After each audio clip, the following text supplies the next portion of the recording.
Yo.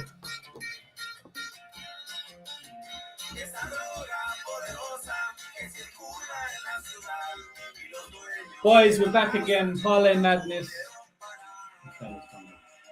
Parlay Madness. UFC Mexico edition. You know, I had to play some Negro y Azul. Breaking Bad theme song. Shout out to Heisenberg. We're about to make a lot of money like Heisenberg. Cashing these tickets with my man, JB. What's going on, brother? How are you? I'm good, bro. I'm doing fantastic, bro. I'm getting back to training, but my back hurts because, like, I don't know. It's hard. It's like a fine line. Like, how hard do I really want to go coming off an injury? And, yeah, I'm ready to go. Salsa dancing. What? Oh, Lord. All right, bro. I'm ready. We're here. I'm ready as well, bro. So my girlfriend bought me this back scratcher. This is fucking good, man. Boys, you know when you get, like, the itches on your back, but you can't reach it? This motherfucker here. This motherfucker right here. It's going to do wonders for you. And JB, I know you get itch under that beard. There's a good one. Like, sometimes, you know, you just like, you know what I mean? Just like that. And your missus is not around to do it for you. So, yeah, that's a little pro tip for me. I've been giving out my pro tips this week on my YouTube channel. I can't wait for this card, you know. I think it's going to be a banger. You know, these Mexican cards, these guys always go at it. I mean, Mexicans in general always go at it. And Elevation going to make shit weird. Hopefully, we can make some money from it. I feel like there's two angles you can go with Elevation. You can go really, how can I say it? You can go cautionary, where you're like, okay, there's a lot of things that can go wrong at Elevation, so I'm going to be a little bit calm with my bets. Or you can go shotgun approach and be like, you know what? There's a lot of these underdogs that will compete more because of Elevation. Elevation brings in a lot more volatility, and I'm going to lean into the volatility. And I leaned into the volatility this week. You know, I got a lot of bets. It's shaping up to be my biggest card of the entire year. And I didn't think so pre-tape. You know, I was like, nah, I'm going to have like 2 bets this week. That's why I genuinely thought, because when I saw the lines. And then when I did tape, I'm like, fuck, man. Like, this guy's an underdog, you know. Hubbard's plus 180, but like, fuck, man. I think the fight's kind of close, you know. Like, Julia Polastri is plus 200, but could be kind of close, you know. It's like fucking hell. It's like every underdog, not every underdog, but a lot of underdogs, I feel like have the chance to win here. And so, but then they're also hard to trust. But I've bet a lot of underdogs on this card, JB. So, yeah, I don't know. We're going to see, man. How do you see the card? You got a lot of bets? Do you like the card for betting purposes? I don't like necessarily like it for parlays, but I think it could wind up being good if we pick the right ones. Like, I still think there's definitely some value spots on the card. I think we could see a few big underdog cashes this week, to be honest with you. Underdog's been hitting at a little bit of a higher clip, and you know, sometimes people just don't believe the big underdogs have a chance. And I think this week some of them are alive, and got to be cautionary. You got to pick the right ones. Obviously, unit sizing is important, but we're here to give out long shot parlays. It's none of that talk. It's time for to do what we got to do, man. And I like some of these fights. Like you said, some of the lines just seem a little bit wide. But Elevation, like it does worry me. Like I'm a little bit cautionary with it because it could just be super volatile. You think something's gonna happen, and then the fight winds up playing up completely different. So we'll see, man. I'm ready for it either way. All right, and on that note, I'm ready for it too. Let's get into it, JB. Austin Hubbard taking on Markel Mederos. This is the first fight of the night, and I know why they put it the first fight of the night. I don't care about this fight, just in terms of like watching it. I don't really care. Hubbard can make fights bangers if you don't finish him, if you're not grappling him. I don't really think Mederos is going to do that here. So maybe it ends up a exciting fight like the Hernandez and Hubbard one. It was kind of all action. Both of them were throwing a lot of strikes. Both of them landed a lot of strikes. I thought Hubbard had some type of argument to win the fight. I scored it for Hernandez, but it wasn't clear at all. And yeah, I kind of feel like this fight's going to be similar. I think Mederos is probably going to hit Hubbard hard, like a lot of times throughout the fight. Most likely early. Mederos KO is plus 600. And I just thought that was wide, JB. You know, like, this is a betting show at the end of the day. I mean, I'm pretty sure you guys who have been listening to breakdown shows this week has heard this fight broken down many times by many other people. I doubt most people are picking Mederos KO, so I just wanted to throw that out there because, yeah, it's a big line, for someone like Hubbard who gets hit a lot. I know he's a tough guy, but Mederos, in my opinion, way more physical and way more athletic, especially early. Ultimately, I think it's going to be a close fight that goes to decision. I don't really want to have anything on it personally. I don't even want to bet the over because there's just too much juice. So, yeah, it's an all-round pass for me, JB. Maybe you have a stronger take. I honestly don't have much of a strong take for this one. Yeah, I feel the same way. I think early he's probably live for a KO. I think he wins round one, actually, probably at a pretty high clip, just due to the athleticism advantage. I know we heard that quite a bit this week, but it does make a lot of sense. And he is clearly the more athletic striker. Good kicks at range. I could see him maybe if he was to knock him out, possibly with a high kick, or just chew up the legs, hit him with a big right cross.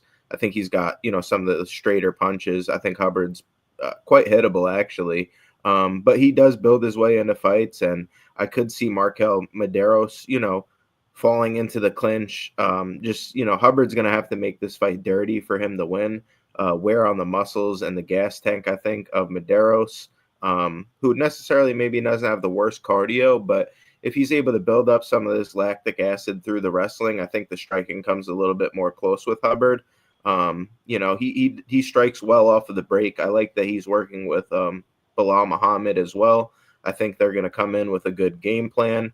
And Mederos, at this point, I don't see any reason to really be playing him at chalk. So I think it's going to be probably Hubbard decision. But like you said, I think Mederos, better striker early, has the chances to finish him and even has a chance to win a decision himself. So, yeah, I agree. It's a pass. I don't like the over numbers either. They're kind of crazy, to be honest with you, just because, like you said, it's possible that Hubbard gets knocked out here. He's very hittable. So, yeah, I'm with you on this one, kind of. Yeah, nice, bro. One of the ones where we don't really have a strong read, so then we kind of lean more into big plus money on something that could potentially happen, like the Mederos KO line. So, yeah, I guess it could be a pass for us on the parlays. I will say as well, like you mentioned at the start, this is not really a parlay card at all, in my opinion. I'm the parlay man. I love parlays. I've been saying for years that they're one of the best ways to make money on MMA. I think they're extremely profitable if you do them smart. But I don't think this is a great parlay card. But we're still going to cook up some banger parlays for you this week. And at the end of the day, man, I'm very confident some weeks and I lose. And some weeks I'm extremely scared, like this week. And then I cash massively. So maybe it is a parlay card. JB, I got the notepad up here. I kind of like the Mederos KO. I don't hate it. What's the line at the moment? I saw it at Monday or yeah, we're gonna have to find out on DraftKings, but this is not my most confident pick, like I said. And I think if you're gonna take the Hubbard side, you probably just wait around to get in live, in my opinion. I don't think there's anything real reason to bet him pre-flop unless you got in on the early numbers. Yeah. And Baby Sharp Hubbard trains at Elevation, doesn't he? No, he's switched camps now. He's with Bilal Muhammad, which I think is kind of an even better look, honestly. KO is plus 450 on DraftKings, so I think so pass. Yeah, I saw 600 I don't know, maybe 4 days ago, but yeah, I'm not surprised people bet it because it should be just different books. DraftKings sometimes can be shit with the props. Yeah, okay, so we passed, man. Well, we've been doing that a lot lately. I think we never did it for 6 months, and then now if it was 2 days ago and Hubbard was plus 180, like you said, it's a different story. Yeah, I agree, man. I'm not confident on the overs or the unders, so we will move. Next fight, Emmers versus Gabriel Miranda. Man, the line blew out massively this morning, right? I think Emmers got hit to minus 500-600 or something crazy like that. Crazy, brother. Crazy. I think it's crazy, bro. I think Miranda has a chance to finish this guy. Probably has to do it in the first 7.5 minutes. I think he could get a submission in round 2, Miranda. I don't think he's round 1 or bust, but probably round 1.5 or bust. Elevation. It's funny because I think a lot of people will think that because it's at elevation, it's going to suit Emmers better.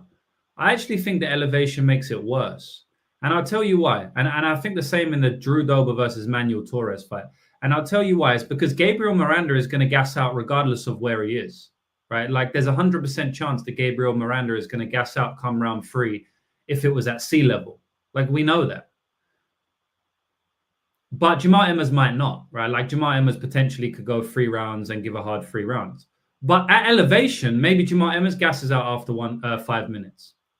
But Miranda was going to gas out anyway. So now he just gasses out, but he was already going to gas out. Jamal wasn't going to gas out potentially, but now he potentially will gas out. So I actually think it's a negative for Jamal Emmers fighting. Like I think it's more of a negative for Jamal Emmers than I do Gabriel Miranda. Now the counter to that would be, oh yeah, but doesn't it mean now Gabriel Miranda is going to gas out earlier? That's not necessarily the case. You know, like if you're going to if you got 7.5 minutes of gas, okay, maybe now you say because that elevation has got less than that. But I've seen time and time again where these gassers, you think they're going to gas out faster at elevation, when in fact but you're not thinking about the other opponent. Oh, he's a gasser, so now he's going to gas out. But you're not thinking about the actual fighter. He might also gas out. And then it's just a sloppy fight between 2 gas motherfuckers.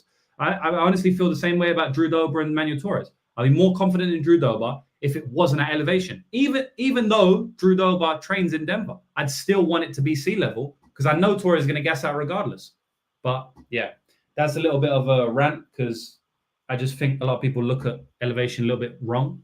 But yeah, I mean, coming down to the fight, obviously Jamal Emmers should win the fight. I mean, he's -500 favorite. I don't think you can play Jamal Emmers at -500. I don't think you can play him at -400. I don't think you can play him at -300. I think -200 is maybe you can play him at -200. I think if you want to play Jamal Emmers, just play him inside the distance or KO. I think it's slight plus money, or maybe just take the under instead because it's Miranda's path. Jamal Emmers makes mistakes throughout his entire career. You know, his entire career. I felt like the Nate Landwehr fight, he didn't necessarily make a terrible fight IQ mistake, but I believe he dropped the ball once again in a winnable fight. I think he showed that you can't trust him in that fight again, just in a different way. You know, Jamal Emmers, it's not all about fight IQ. A lot of times it's just, he just drops the ball and shows you different ways that he can lose.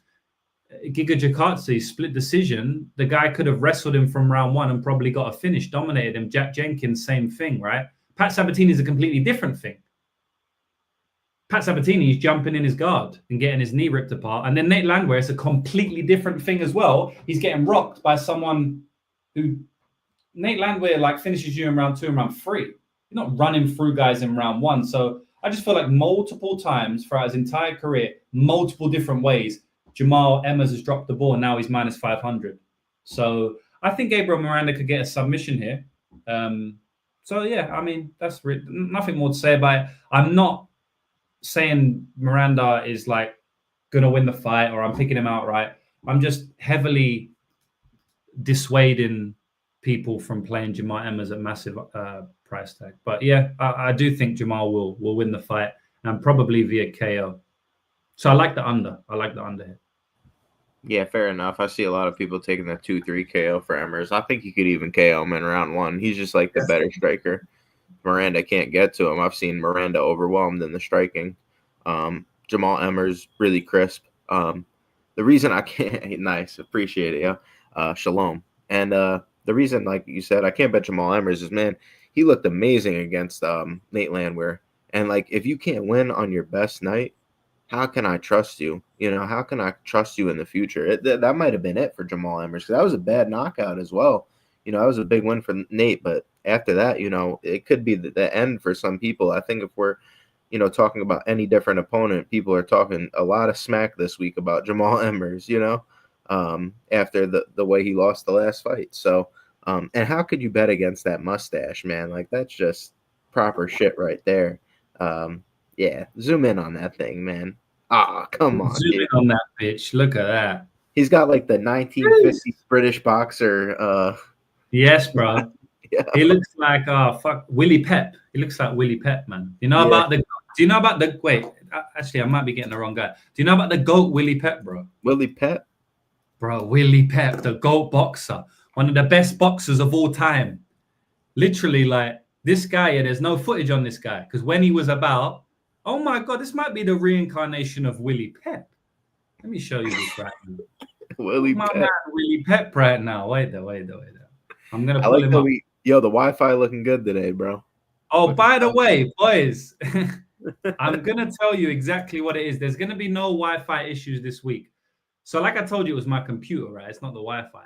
So I didn't know what the fuck was going on for like a whole month. My computer's been going super slow. So I'm using AI all the time now. AI shit changed my life. Like that's crazy, boys. You need to be using AI. I might even do post about that one day because literally streamlined my entire life. But I copy and pasted. I did a screenshot of my activity monitor on my Mac. I sent it to ChatGPT and I was like, "Listen, what's going on? Like, what's wrong here?" Because activity monitor on Mac, there's like 100 processes. I don't know what I'm looking at.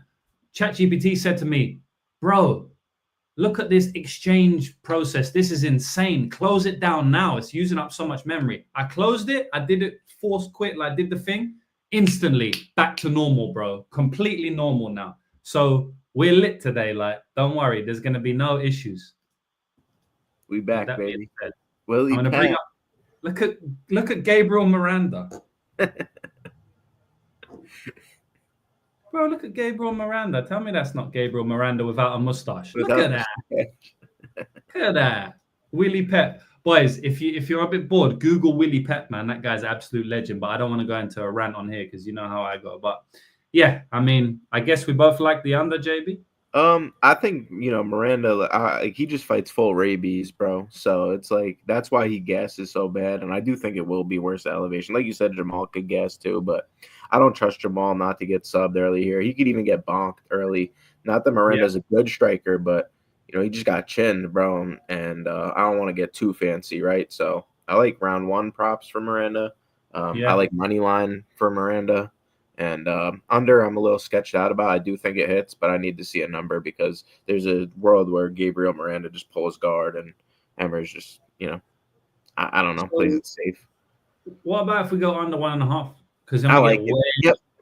I like it a lot better than the under 2.5 because I think it ends in the first 5 minutes. Honestly, I think Emmers either knocks him out or he gets subbed or something crazy happens. So give us some odds, bro. Right. On everything that we like. Okay, let's see. We got I like Gabriel Miranda money line personally at plus 370. Yeah. Let me bring it up on my computer. Don't know if that guy's a parlay guy, but yeah, no, all good. Don't know if that guy's a parlay guy, but we'll write it down. Doubtful, but we could you never know. It could go in the long shot. Yeah, boys, I'll do some posts about AI one day or videos or whatnot. A lot of times back in the day I do my videos of stuff outside MMA, but man, AI revolution is absolutely crazy. So what do we like? Gabriel Miranda round one sub or just round one? Round one sub is plus 1,000. Round one is plus 750. Yeah, what's the under 1.5? Under 2.5 minus 210. See, I don't really like that. Maybe under 1.5 will be better. Let me see if they're allowing us to get it. Yeah, alternate total. It'll be somewhere. Yeah, you're right. Under 1.5 plus 105. I like it a lot better. Yeah, I actually do like it better than. Yeah, I like it better. It's funny. It's a parlay show where they both guess. Bro, this is a parlay show, and we wrote down Miranda instead of Emmers. That's so funny, Yeah, you know what? But I'd rather just write it down. I'm not gonna parlay Emmers, bro. Never. That's sad. It's more of like writing it down just to let people know where we stand. Yep. All right, bro. What do I do with AI? I do everything with AI, bro. Everything with AI. You can do everything. You can do everything with AI. I just told you I cured my computer. I cured my quote-unquote Wi-Fi with AI. So, yeah, you can imagine. Lots of stuff with business as well.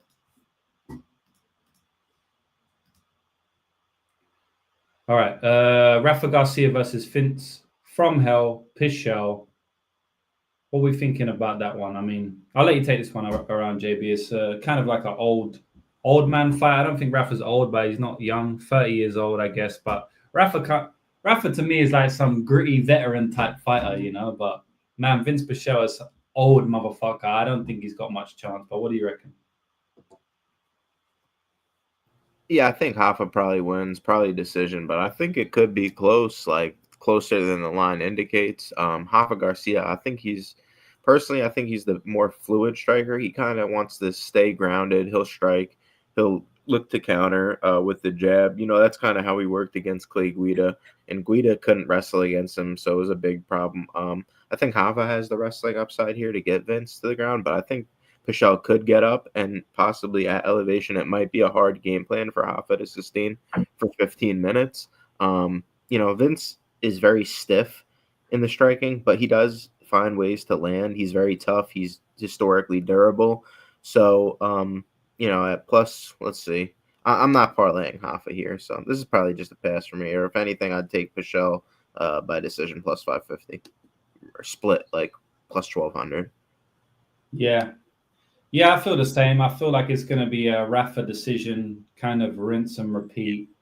I was thinking that maybe the under could be a shout because, you know, if Rafa's minus 500, then surely he's having some chance to ground and pound him or something. But, you know, watching Bonfim take Vince Pichel down a couple of times, Bonfim didn't really want anything in his guard. Maybe it was because he was kind of beating him up on the feet, but I don't know. It just, you know, there was a few times where Vince Pichel, he showed some decent stuff off his back to where I don't know if Rafa's just going to like run through him on the ground. Even if he takes him down, Vince can be a little bit tricky with his guard. What do you think about that? I think he's going to be able to get back up, bro. And who does he get subbed by before in the past? Guy like Gregor Gillespie. That people forget how good that guy is. So I don't think Rafa like has crazy finish. Could he finish him? Yeah, he has subs in the past, but who has he really finished at the UFC level? I think the reason this line is so wide is because Vince is fucking 42 years old and old as shit. But I don't think Rafa Garcia is a guy you really want to be backing at minus 500. And I kind of agree with the Dogfather in the comments here. He's, you know, washed, but I don't think Rafa can wrestle for 15 at elevation. That's kind of what I mentioned. It's just how is he going to sustain that game plan? I think he'll get tired, and it's like a similar situation to the first fight where I think the striking could get a lot closer to 50-50, where, like, you know, now I'm even getting a wider line on Pichel. So, yeah, I kind of like Pichel here personally. I haven't bet it, but I wouldn't be taking Rafa. Yeah, and that's kind of what I thought, you know. I was like, wow, the over's like minus 300 damn near. And then Rafa's also minus 500. I don't really understand. Like, if it's going to go to decision all this time, is he really blowing him out? I think he's going to win a decision. Could be kind of close on the feet. Vince looked old as shit in his last fight. I know it was against Bonfim, but he still looked old, man. He didn't really do much in that fight at all.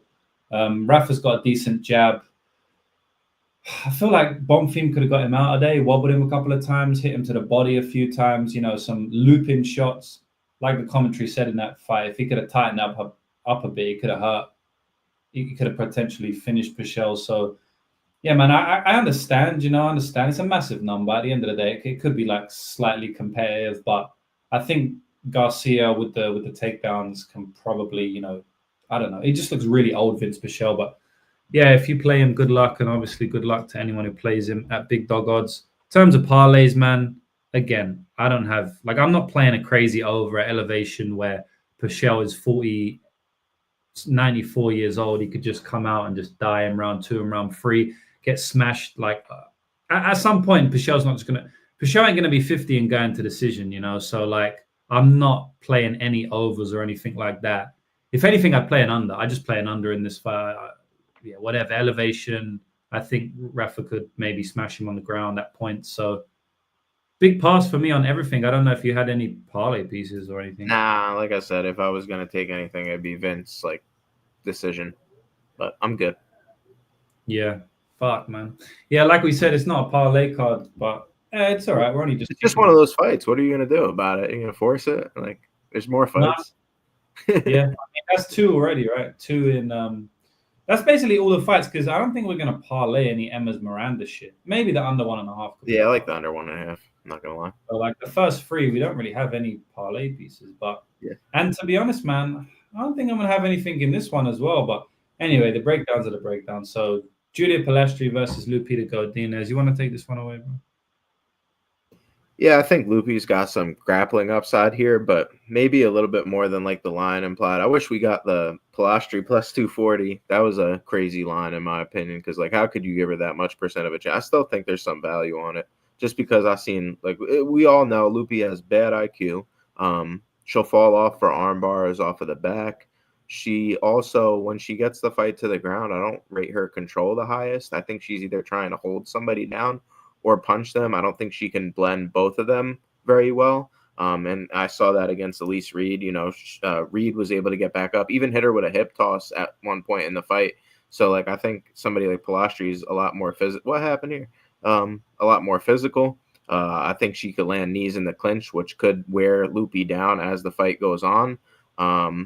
I don't think, Polastri has the deepest get-up game. Sometimes she's a little content to play jiu-jitsu off of her back, which could trouble her. But like I said, I don't really rate the control of Lupi that high on the mat. So it could be one of those things where she takes her down and she gets butchered with elbows off of the back until the ref stands it up, because she doesn't try to punch and she just wants to hold Polastri. I don't think she's very she doesn't really have finishing ability, in my opinion, on the ground, high level at least. She's got a good arm bar off the back, but I think versus girls who know that it's coming and how to defend it, she's going to fall off position. Reed, give her some credit. She really did tough that one out, but I think she's a super low level grappler. And now, maybe Lupita's being a little overrated because of a couple losses versus some people who are higher up in the division, but styles make fights, and I think Polastri could just make this a little bit closer here. I give her the advantage in the clinch. I think her cardio is good. And I think Lupita, if she wants to wrestle this entire fight, is going to probably wear herself out. Sometimes she won't even go to the wrestling because I think she worries that it could gas her out. And maybe at elevation is possible. And I believe this may even be short notice for Godinez. I remember she was big chalk against Calvillo, and I thought she was going to dominate there. And that fight played out super close, way closer than it should be. Polastri, young, up-and-coming girl. And she's kind of cute. I'm not even going to lie. Maybe that's why I like her. So, I like Polastri decision here. But Lupita should probably win this fight. Yeah, man, it's a tough one for me. It's a fighter that I haven't bet the underdog here, but that I am looking to potentially do. I don't want to just bet every fucking underdog on the card, but I think like most underdogs have a chance to win. I mean, we said Hubbard has a chance to win at his price. We said Miranda has a chance to win. And you said Vince has a chance to win. And we both said Polastri has a chance to win. I mean, it's 4 underdogs in a row. Either both of us or at least one of us is calling to have a good chance. And I feel like that about the whole card. So I'm trying to not bet the entire fucking underdogs on every single fight. But I think Polastri has a chance to win the fight, man. I mean, Lupita Godinez has dropped the ball many times before. She dropped the ball against Jessica Panay in her debut, minus 300 favorite. She dropped the ball against Luana Carolina, minus whatever favorite. Tabitha Ricci, very, very, very close fight. She got wobbled multiple times in that fight, half dropped twice in that fight, like flash, wobbled, rocked, dropped. Very, very suspect, in my opinion. And then, has she even ever beat anyone that she wasn't, like, she hasn't really ever beat anyone like she wasn't meant to beat, you know what I mean? Which she is meant to beat Julia Polastri here, but I'm just saying, what's her breakout performance? I mean, Dern, she was supposed to lose, she did lose. Jandrova, she was supposed to lose, she did lose. As you said, split against Cynthia. Angela Hill, she lost, like all of these fights, Lukbumi, Conolossi, Reed, and Ricci. You're supposed to win those fights. You're supposed to win the Penne fight. You're supposed to win the Carolina fight. You lost those. The Ricci fight was extremely close. I bet on Lupita Godinez there, and I wasn't confident going into a decision, and it went to split decision. And I know everybody was on Godinez there. And so I think like things were a little bit skewed in that fight because everyone was coping for their bets after and saying, she was value, like Ricci got lucky or something. I don't know, man. This girl doesn't really pull away ever. At least Reed, okay. We know how bad she is on bottom.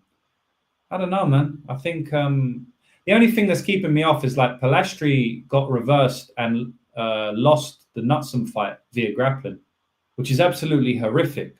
Josephine Knudsen is one of the best strikers in MMA history, but she's a terrible grappler, really, really bad. And the only reason she beat Polastri is because of grappling. She reversed her in round 3 and she won the round. And that is not good, man. That is really, really bad.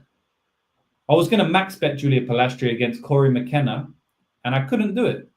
And after 2 rounds, I was like, fuck, maybe I should have done it. And after the 3rd round happened, and after she got her hand raised, I was like, damn, I'm so glad I didn't max bet Julia Polastri, even though she won. I bet on her, but I didn't max bet her. And that's because in round 3, she gets taken down and she looks terrible. So, fuck, man. It's like the grappling path is so wide here, but I honestly think this is 1-1 going into round 3. You know, I really think this is 1-1 going into round 3. So, yeah, I don't really know what to say. Joe Fungus is saying never max bet a women fight. And to that, I'll say to you, Aylin Perez, -170 against Ashley Evans Smith. One of the greatest bets in MMA history for myself. -170. Gigantic chalk in a women's MMA fight. Low level, by the way. So, actually, there's always the most money I ever won was on I think 3-fighter parlay, and I think it was 2 women's fights in it. Yeah, man. I mean, there's definitely big spots in women's MMA. You just have to be careful. So, yeah, I think we're both on the Polastri side in terms of value. Yeah, I think it's like probably -150 Loopy, -160 Loopy. Yeah, probably. I can even stretch like to, because what is she? Polastri's +200 on DraftKings, and I think her path is probably a decision, but that's only +300. So, yeah. Okay. Stick with I don't like the overs or anything. What's the decision for Polastri? +300. That's what I was saying. It's +300. Yeah. It's like, I mean, that's her path, but I don't really like it. It's an elevation. Maybe Loopy could gas and she could put it on her late, but man, Yeah. Polastri. She's got some subs too from the guard. Like it's not impossible. I don't really see it, but I don't know. +200 to +300 is decent, though. You know what I mean? It's not like +220, +230. I don't know. I potentially, I don't know. I wouldn't play it only. To be honest, I don't know. I think Polastri decision is pretty good as well, to be honest. Yeah. I don't know what I like there. I'll have to sit down for a while and actually think about it. Good fight coming up, though, in this next one. Yeah. I'll just bring it up now. It can take us away if you know what it is. Oh, Costa versus Rodriguez. Yeah, very good fight. What do you reckon? This is a good one, bro. I think, I really like C-Rod. I backed him against Rosas when not a lot of people were thinking he had a chance there. The takedown defense is so terrible, right? Rosas is just going to rag him. And we'll talk about Rosas later. But, what really showed in that fight and what the smart people knew about Christian Rodriguez is his ability to stay calm in these situations, which kind of surprised me when he got caught against Julian Erosa in that guillotine. And maybe that was just a situation of him being exhausted, but sometimes, at 145, you're going to run into people with some type of different body types, like Erosa, who's really good. He said in an interview, like, yeah, I fell off the back because my legs are so long, right? And that happens sometimes, but he stuck his head right in the guillotine, and I wasn't going to let that go. And I think Erosa just might have one of those nasty squeezes as well, if we're being honest. And on the other side, Maquizia Costa, he's had a back-and-forth UFC career, but stylistically in this spot, I think it's going to be hard, maybe body type-wise for C-Rod to get past some of the kicks early. But once he can get his boxing range going, I think he's the cleaner boxer of the two. He's very good at counter striking. His combos are very fluid. He's very good at getting right out of the range of strikes and countering. He's not like overreacting. Everything is very, he's just getting out of the way of punches in the most economical fashion, which is why I think his cardio is pretty good. He can tire sometimes, just depending on how the fight's going, or he just looks a little lethargic, but he tends to fight through it. He's got good timing on his knees, good front choke series as well. I remember I caught that at like plus 1,000 against Joshua Weems. Now the market caught on. They know C-Rod could grapple, and it's like plus 400 now. But yeah, I think like I said, he even tried the Anaconda a few times on Cameron Simon. But I think he's a better fighter at 135 personally. At chalk, I'm not super bullish on him here in this spot personally. Yeah, more of a pass for me again. I hate to say it, but I think Costa's live to win a decision, and depending on how the fight's going, I could even see C-Rod taking over late. Costa shooting a sloppy takedown and winding up in that Anaconda. I think Christian's just good at that move personally. Yeah, I agree, man. I don't really see many advantages Costa has in this fight apart from size, physicality, and his kicking game. His kicking Arsenal's better. You don't think he's got got guillotine upside? I know, Rosas is a bit different, but we did see him catch one in the last fight. Just something I wanted to mention. Yeah, I do. I wouldn't call that an advantage. You know what I mean? Like, I wouldn't say guillotine advantage. I would say, overall grappling, wrestling, stuff like that. But yeah, I do think he, could potentially catch a guillotine. I was just bringing this up here so we could all see the size together. So it's not a great angle, to be honest. And Christian wants to cover himself with the Mexican flag, so he can't really see too tough. And for some reason, he wants to keep skipping that specific part. So it must be something with the actual video, which is annoying. But yeah, I mean, he's a bit taller. He's jumping up and down as well. So he's taller, but I don't know, man. I don't think there's like a huge size advantage here. So yeah, I don't know, man. I just think Christian Rodriguez is probably the better fighter, skill for skill. Like I said, I don't really give Melk any advantage except for his kicking arsenal and his height, Yeah, he's got leg reach. Does that count for anything? 4 inches of leg reach? Yeah, that's what I mean. Kicking Arsenal, and obviously the reach comes into play there. But like you said, I think he's a worse boxer. I think Christian's the better boxer. So yeah, it's true. Glimbot says something here as well. Costa was going to his last fight when C-Rod arrived in Mexico. Yeah, he's been in Mexico for a long time. So I think that he's going to acclimate well to that. So yeah, man. You're saying big elevation difference. I mean, this is at 7,350 feet above sea level. So 25,000 is not going to cut it. And yeah, I definitely think C-Rod has the cardio advantage here. I think C-Rod can catch some kicks, Muay Thai sweep him, or turn some kicks into takedowns as well. And that's if he's stuck at kicking range. If he's not, I think he can box. I think he should get the better of the grappling scenarios as well, unless Melk's too physical. But Bulgarian's probably more physical than Melk Costa, even at a lighter weight class. I think that if you put them wrestling, Bulgarian's going to take Melk down over and over again. I think he's going to be stronger than him. So, yeah. And I also think Jonathan Pierce is way more physical than Melk Costa. And while he did take Christian down a lot, it was also close at points. Christian almost subbed him a couple of times, rocked him on the feet multiple times. Also out-scrambled him a few times. And that was a long time ago. I think he's way better now. So, yeah, I think C-Rod's going to win the fight. I think he's probably going to win the fight. I don't know. I think he can win. I was going to say decision, but I think he can win the fight inside the distance late. I think Melk could gas here, especially if there's grappling involved. In that Steve Garcia fight, he grappled him. I actually bet him via submission at plus 600. And I was like, yeah, this is probably a decent chance for him to get a submission here. And, he tried to grapple him a lot, tried to take his back. And I was like, oh, this is great. He's really, really trying to cash my submission play. But he just seemed to be extremely tired after that, a little bit of grappling. And then he comes out, he looks bad on the stall in between rounds. Obviously gets knocked out early round 2.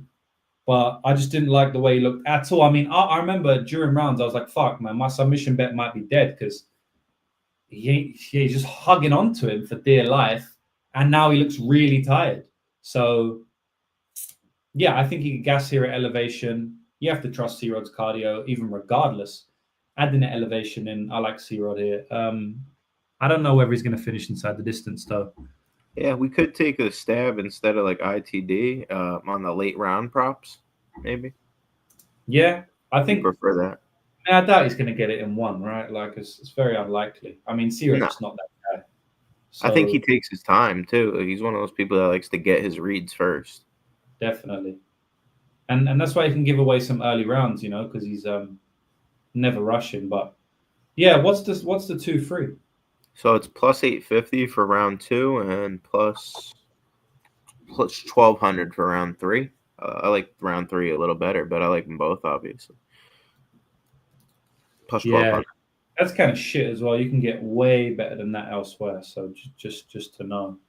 Like, look, this dude's saying 2-3 is 2200. So I mean, maybe that's for the sub or something or something else. I don't think that's. Yeah, no, it's not. Yeah, he's lying. But I'll look on FanDuel, but I don't think you're gonna. But it's not that much better. Yeah, by KO. I definitely wouldn't play by KO. I think it's going to be a sub personally. I could be either method, but I think it's going to be a sub in my book. I think he's going to shoot his way to Anaconda. Yeah. On FanDuel it is. So just for reference, is plus 1100 and plus 2400 on FanDuel. Yeah. So double, which is fucking insane. Yes, sir. All right, so this one is Medina versus Gautier.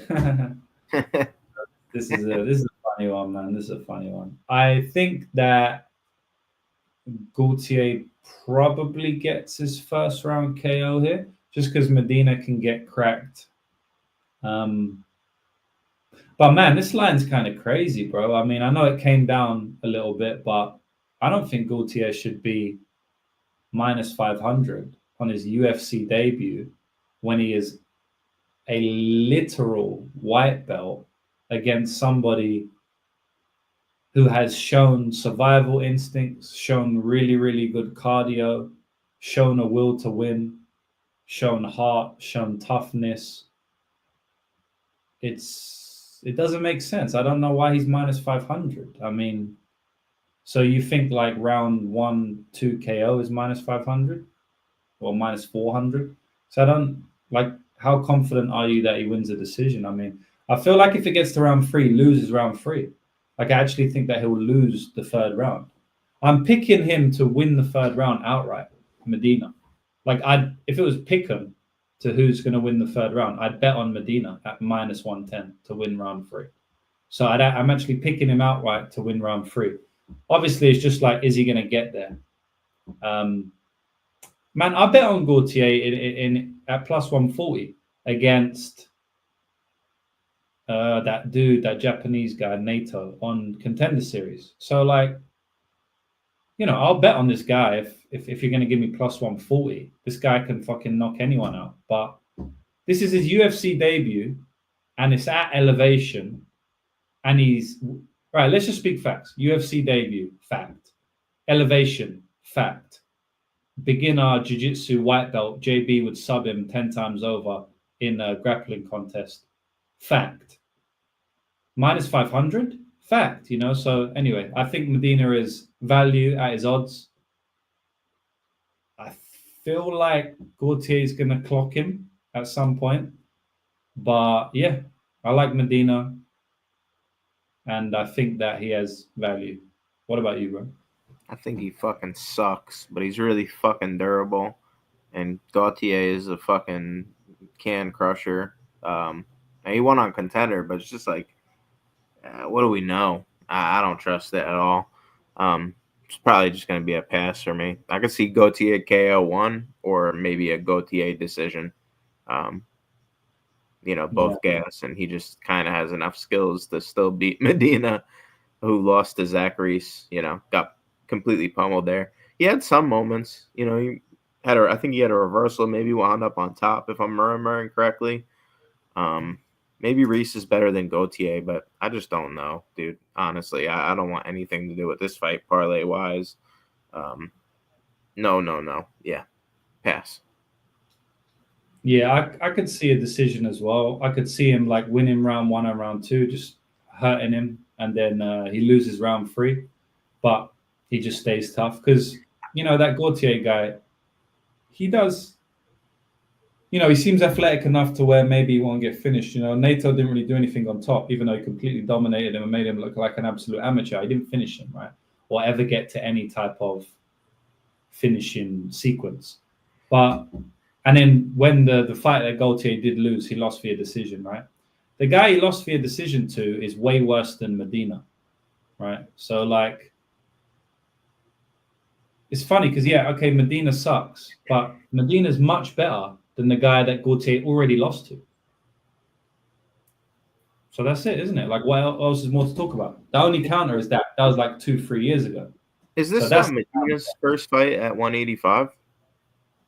Whose? Medina, is this his first fight at 185? No, the Reese fight was there, right? Oh, yeah, you're right. Yeah, I was curious about that. So, yeah, that's interesting. Yeah, he's got experience at the weight class. He's got experience in the UFC at the weight class. Like, Gautier already lost to someone way worse than Medina. But that was a couple of years ago. And Gautier is really young, so he's probably making improvements. I think but then he made zero improvements. Medina a win. On the Contender Series, he made zero improvements because he got taken down and he looked to over. Do you remember when I bet on him at plus 140? I was like, what have I done? What have I done? Like, what a sucker bet. I was thinking, all right, hopefully he doesn't get finished because he can crack, but I was like, what have I done? This guy is so shit. He's literally looking to his team for advice on what he does in the grappling because he doesn't know. So anyway, I think Gautier will win the fight. So I'm not going to continue speaking, but yeah, I think Medina could pull it off here for sure, man. Why not? Fuck it, Medina will win. Yeah, bang. It's possible. It's so gross, but it's definitely possible. I don't think I have anything to write down here, though. Who else could they? They literally are trying to beg. They're begging to get this guy a win, bro, because he's an exciting fighter. They like his story. Yeah, I mean, Gautier, like, big upside in the division, Oh yeah, that's two as well. Like, this guy got to Mexico only this week. I mean, look at the size of him. He got to Mexico this week. He already gassed badly in that decision loss. The guy who he lost to is worse than Medina. Like, this guy's a white belt on the mat. Like I said, JB does what he wants with him. I mean, come on, man. But anyway, we'll see. Next one. Putting anything in or no? Bro, I don't know. I can't put Medina in the parlay. Like, I have to be responsible, Yeah. So we'll see. Responsible. Fucking hell. I said we just throw him in our parlay, bro. Medina? Yeah. We don't even need a parlay. We just play Medina. That's a parlay in and of. Medina round 3, mother's milk. Book it. I can see it. I could see it. This guy tapping from exhaustion. Why not? Lactic acid in the blood. Bodybuilder. Forearm choke him like what's that guy? Romanov forearm choke. Yeah, there we go. I love that one. Yeah, man. Mother's milk, forearm choke. What's the one where you take the back and then you just bend their spine? You don't even put. Oh, that's like the executioner. Yeah, the executioner. What's the one where you sit on their back and then you pull the legs up? You spit on their back? Nah, don't do that, bro. What did you say? You sit on their back. Oh, like a Boston crab? Yeah, Boston crab. Something like that, man. Something out of the ordinary. Executioner, Boston crab, forearm choke, mother's milk type shit. Round 2, round 3, book it. Chairez versus CJ Vergara. I think this fight could be close. Like, if it goes to a decision, I think it's a close fight, to be honest. I think Vergara will probably win round 3. But I think Vergara could walk into something big early. I think Chairez is a higher level fighter, so he's going to have to come through some shit to win. And Chairez is pretty sneaky off his back, if Vergara wants to shoot the takedowns. Because Chairez doesn't really have good takedown defense at all. Like, the guy just gets taken down, gust to win type shit. So, Vergara could. But Vergara's the type of guy that he get triangle choked, man, like Lacerda style or some shit. Angel saying, does Vergara have any chance? He definitely does have chance. As long as he just stays away from the walls of Jericho, Boston Crab. Chris Jericho, shout out to that guy. So, yeah, I don't know, man. I think, Chairez is going to win early. I think Vergara is going to win late. I don't really want to bet a money line. I don't think Vergara would finish him, though. So what's Vergara decision? Because that could, I don't know. It could be are they giving me 600 for that? That's what I had written down. I think it was like plus 500. Yeah, that's right. I kind of like it better than his money line, honestly. Yeah, that's what I had written down. I mean, Van didn't finish him. You know what I mean? But it was kind of close. But that was short notice for Van too. I haven't heard anybody mention that. Don't know if it matters. I mean, he's a tough motherfucker. If CJ finished him, I'd be kind of surprised. But round 3, no way he finishes him, bro. No way.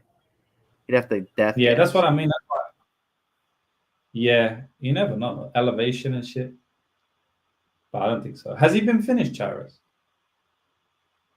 I think he has, no? No, I don't remember, but he almost killed the man, that's for sure. You ever seen that fight? Or Yanni Vasquez? What happened? He almost fucking armbarred him in a choke, and the ref wouldn't stop it, and the guy was out for probably a good, I want to say 15 seconds or something like that. Wow. Triangle arm. He just wanted to see the guy die for whatever reason. Yeah, Yanni Vasquez. Go watch that one. Nah, he fought pretty tough with Clayton Carpenter too. A long time ago. Yeah, he did. Yeah, he did. So yeah, he's been finished by Aguilar. I remember that one, the guillotine choke. I mean, that guy can guillotine choke anyone. Axel Osuna is the guy who fought Martinez. Yeah, there's a guy who fought David Martinez. He's a good grappler though. But yeah, so I mean, he's been subbed a couple of times, but I think he's much better than back then anyway. He looks like it. So yeah, I don't mind Vergara sub here. Vergara decision. Yeah. Yeah. What about you? Yeah, that's what I had written down personally. I think this fight plays out closer than the odds indicate if Vergara doesn't get finished in round 1 or 2. At elevation. If he decides to mix in grappling, that's going to only help him here. I like, the Pete Spratt Muay Thai that he has. I do think, Chairez has the cleaner boxing, but I don't think it's a major advantage to the point where he just knocks him out every single time the way people are saying. Ramazan Temirov, I think people are kind of the guy that he fought, that's his name, right? The guy he fought last time? Yes. Yeah, I think people are kind of sleeping on that guy. I think that guy's really good, and he ran him down, dude. The way he ran CJ down was freaking crazy. And, they kind of give him shit for the Lacerda thing, but it was is Lacerda not good for, 2 minutes? Can he not clip anybody in the first 2 minutes? Yeah, definitely. I mean, he only got spinning wall kick. Not much else happened. Yep, exactly. He already had hurt him, so. A loss to Tatsuro Taira, is that, are we really going to kill him for that? A loss to, what was the other guy? Asu Almabayev? Are we really killing him for that? Obviously, you could shit on him for Vinicius Salvador, but that guy's, somewhat of a tricky striker. I think Chairez it's just a tough one for me, man. I think CJ's live. Not my most confident pick, though, but I haven't really heard much people on him. I think it's Chairez ITD or CJ decision that you play. I'm going full prop guy here. Yeah. You said what do you like for Chairez? Like ITD, or I think I don't think you should bet his money line. It's going to be close if it goes to decision. I think if he covers it's because he finished him. I like round 1, 2 for Chairez, if anything, because I don't think he finishes him if it gets to round 3. No, it's probably even better. So yeah, I think we're in agreement there. So what do you want to write down for? Do you want to just write down Vergara decision? Yeah, fuck it. I'm not gonna put anything in a parlay, bro. These parlays are gonna be bleak. What do you think about totals on that one, though? No, because I think that if Vergara, I don't know. It's Chairez ITD or Vergara decision value-wise, I think. Yeah. Chairez will probably win the decision, like just straight outright. It'll probably hurt him in round 1, win round 2, just being a bit better. Maybe get him in round 3 in the guard. And then round 3, like Vergara puts it on him and loses 29-28 and it's minus EV or some shit. So I won't bet anything. Well, I mean, I won't put anything in for a parlay. I might sprinkle half unit on Vergara decision, honestly. Maybe even 1 unit. I already played it, so. Yeah, fuck it. I might join you for the content. We need some parlay legs, though, bro. And, yo, appreciate you. We can't. This is really like a underdog straight bet type card, you know. What night shift are you doing, bro? Security? Are you a nurse? Are you selling drugs? What type of night shift are you on? Yeah, we fucking the bookies up, as always. I need to win this one, boys. This is going to be 6 winning weeks in a row for me, so I'm hoping to continue the streak. I want to go on my biggest streak ever. I don't know how many weeks that will be, but probably double digits. I don't know. Let's try and get to 10. If we get this weekend, that's 6. We only need 3 more. That's not fucking long. We can do that shit.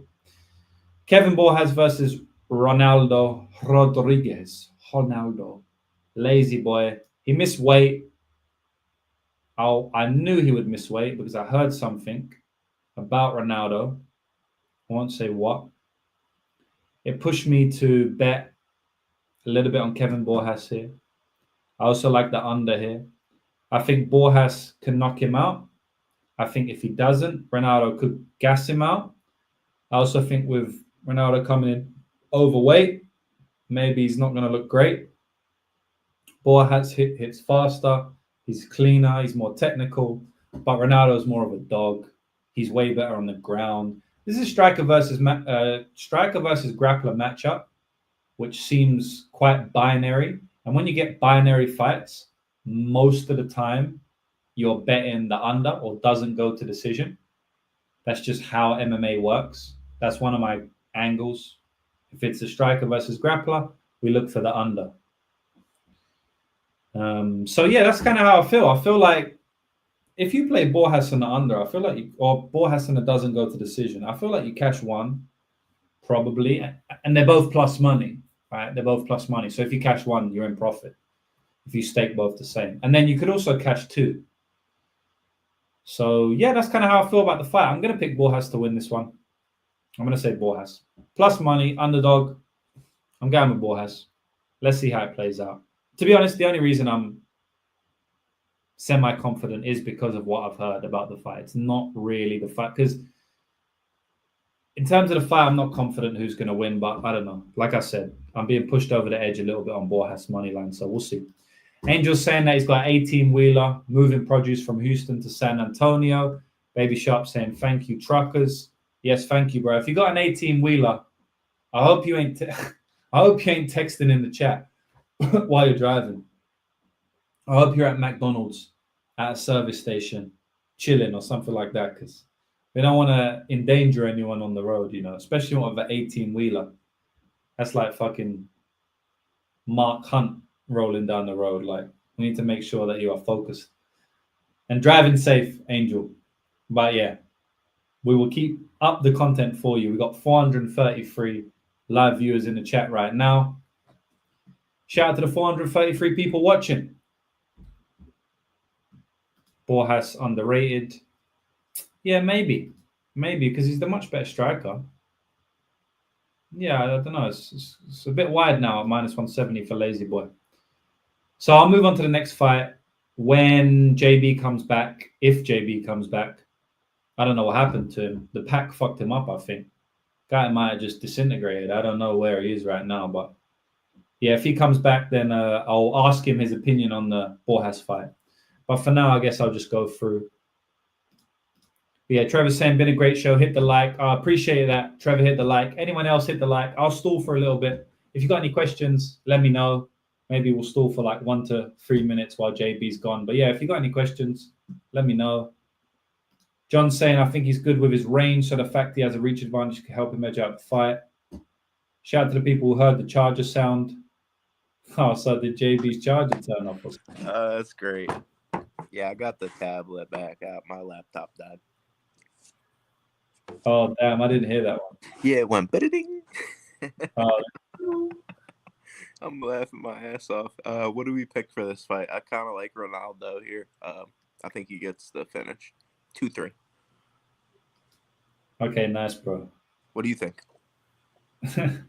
Yeah, so I said that I think there's some value on Borjas. So I had heard something in the side of, I had heard something negative on the lazy boy side. So that pushed me over the edge for picking Borjas. Stylistically, I think he's the much better striker and he hits harder though. Yeah, I could agree with that. You know, I think it's a striker versus grappler matchup. And I do like the doesn't go to decision here. It's plus money. I like that one. That's my favorite bet on the fight. Bet. Let's go. You said 2-3. That's a nice parlay leg, I reckon. I mean, For you what, think 2-3, so we both like that doesn't go to decision, I assume. Fight doesn't go? Yeah. I think, dude, Borjas is good. I just think Lazy Boy, he's got that dog in him. He's going to find a way. He always finds a way. You know what I mean? I like people like that, you know? But he also is very, very not skilled. I'm not saying he's the best in the world. I think, you know, Borjas could strike with him. Borjas a little bit susceptible to leg kicks. We've seen that in the past. Rodriguez, you know, he could go full rabies sometimes. Not the best IQ, but solid grappler. I think Borjas could use some work on the takedown defense. So, yeah, good luck when he gets it to the ground. I think, you know, Lazy Boy's going to be attacking for sure. And I think, you know, was his UFC debut Odi Osborne?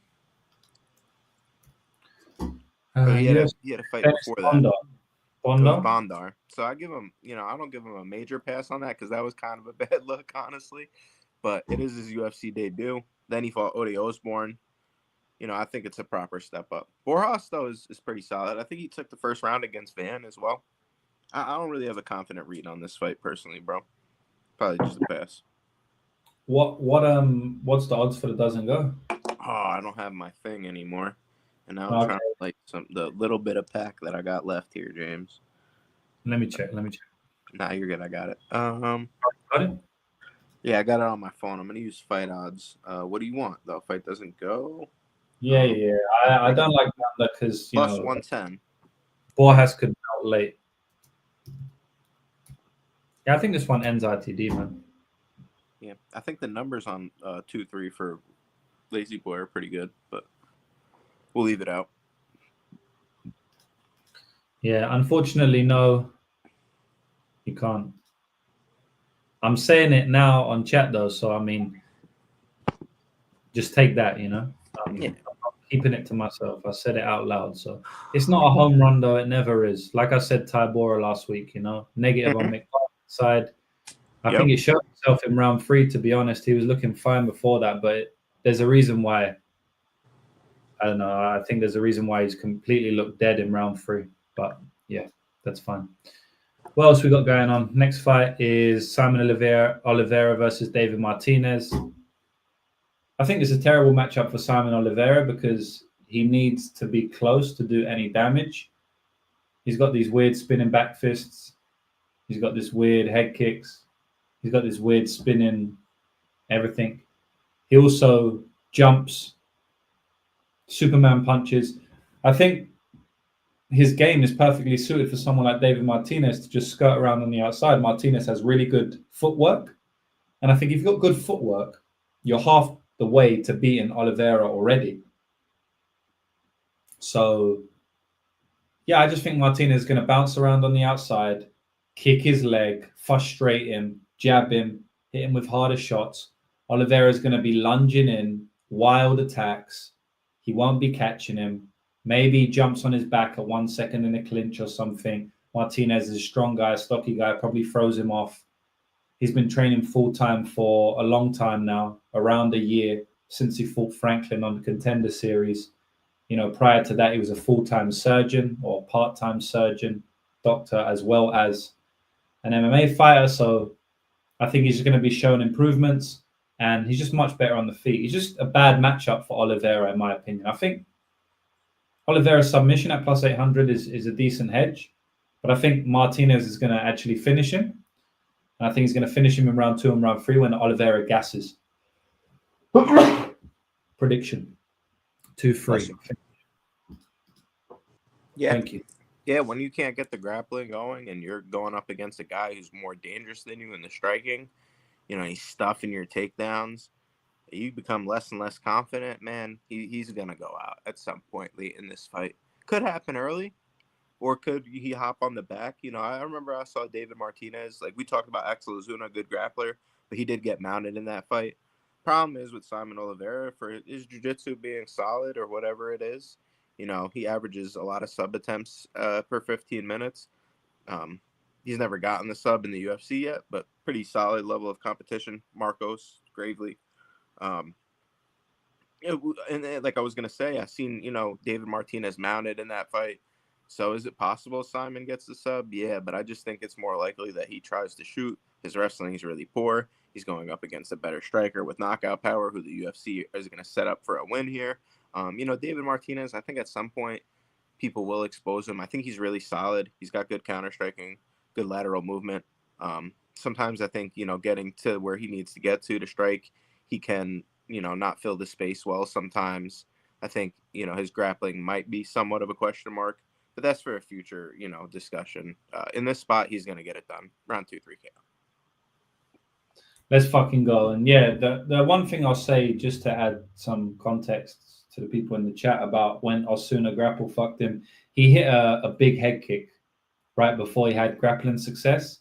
And, he was trying to grapple him before that. And Martinez was just too strong, shoving him off, and his footwork was too good. Axel couldn't get close to him. So I feel like if Oliveira gets grappling success, he's not just going to get it from traditional takedown. I don't think he's good enough. It will have to be like a spinning back fist and he wobbles him and then he jumps on him.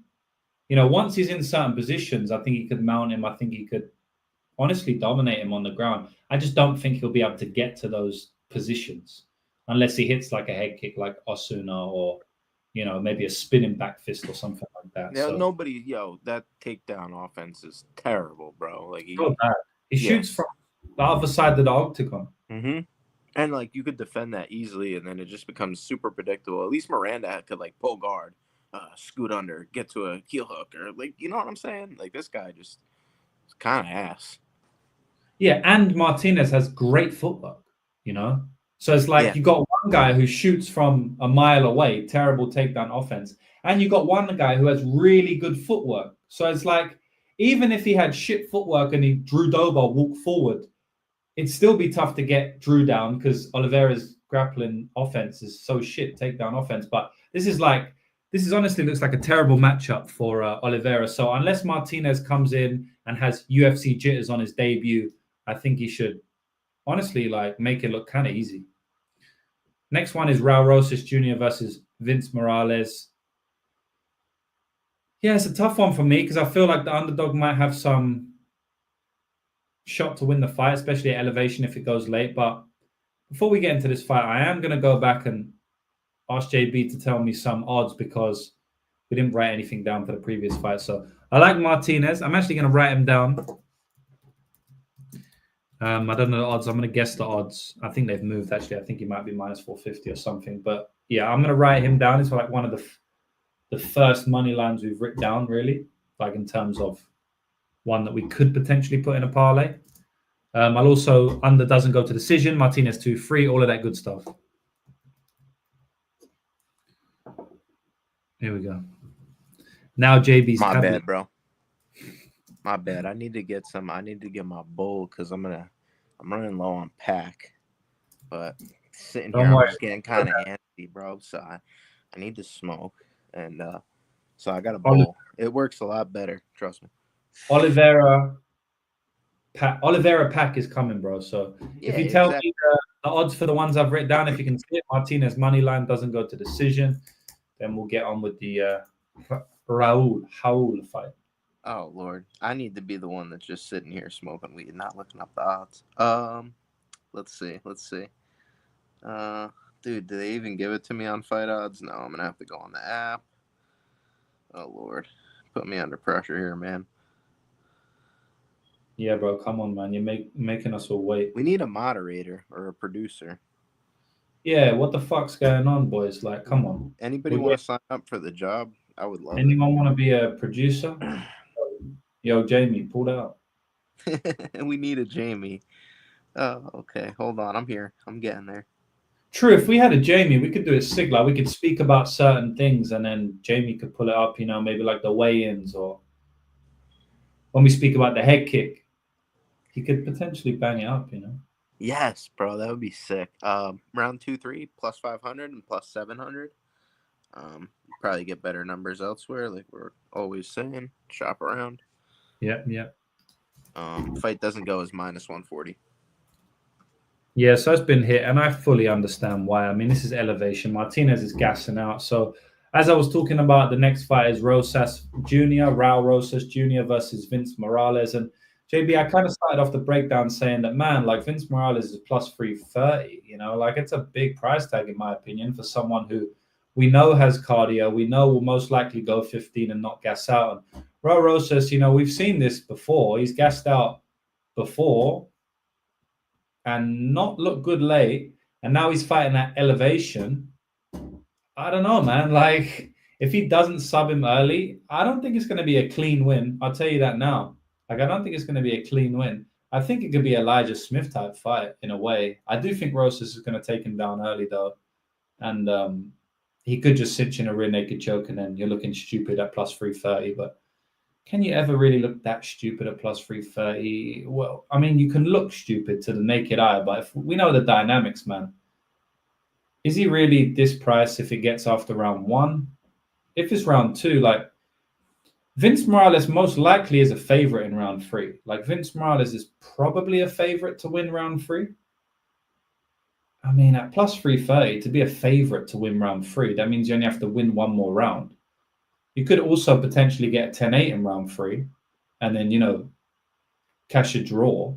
I don't know, man. I don't have a great read on it. I don't think I can get, I definitely don't have a great read on it. I don't really know what's going to happen in this one, but I'm hoping you can tell me a little bit more, man, because this is another underdog that I haven't bet that I'm looking like, fuck, man, like might be a potential underdog play, but I don't know, man. What do you think about this one? Yeah, you would feel kind of dumb if you played all the underdogs right and then you didn't play Morales, like who's a fucking plus 390 right now. What if he shoots in Raul Rosas, right? And this guy Vince Morales starting some front chokes, and then Raul is worried about the front choke, or maybe he has to defend and roll to his back, and that's gonna tire Raul Rosas out as the fight goes on.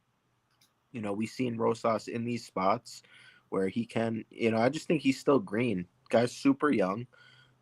He overexerts a lot on the grappling, which is one of the reasons I bet C-Rod against him. I thought C-Rod would be able to maintain, stay calm. If you don't panic against him, I think you're able to fight the hands. He's very aggressive with his attacks in the rear naked choke, but I don't think he's the most technical, which can be good sometimes. But if you're calm and you fight the hands, I think you're able to get out of the rear naked choke from Rosas. He's very scrambly, good backpack. Obviously very physical, especially in the early rounds. But Vince Morales, an experienced fighter, must-win situation for him.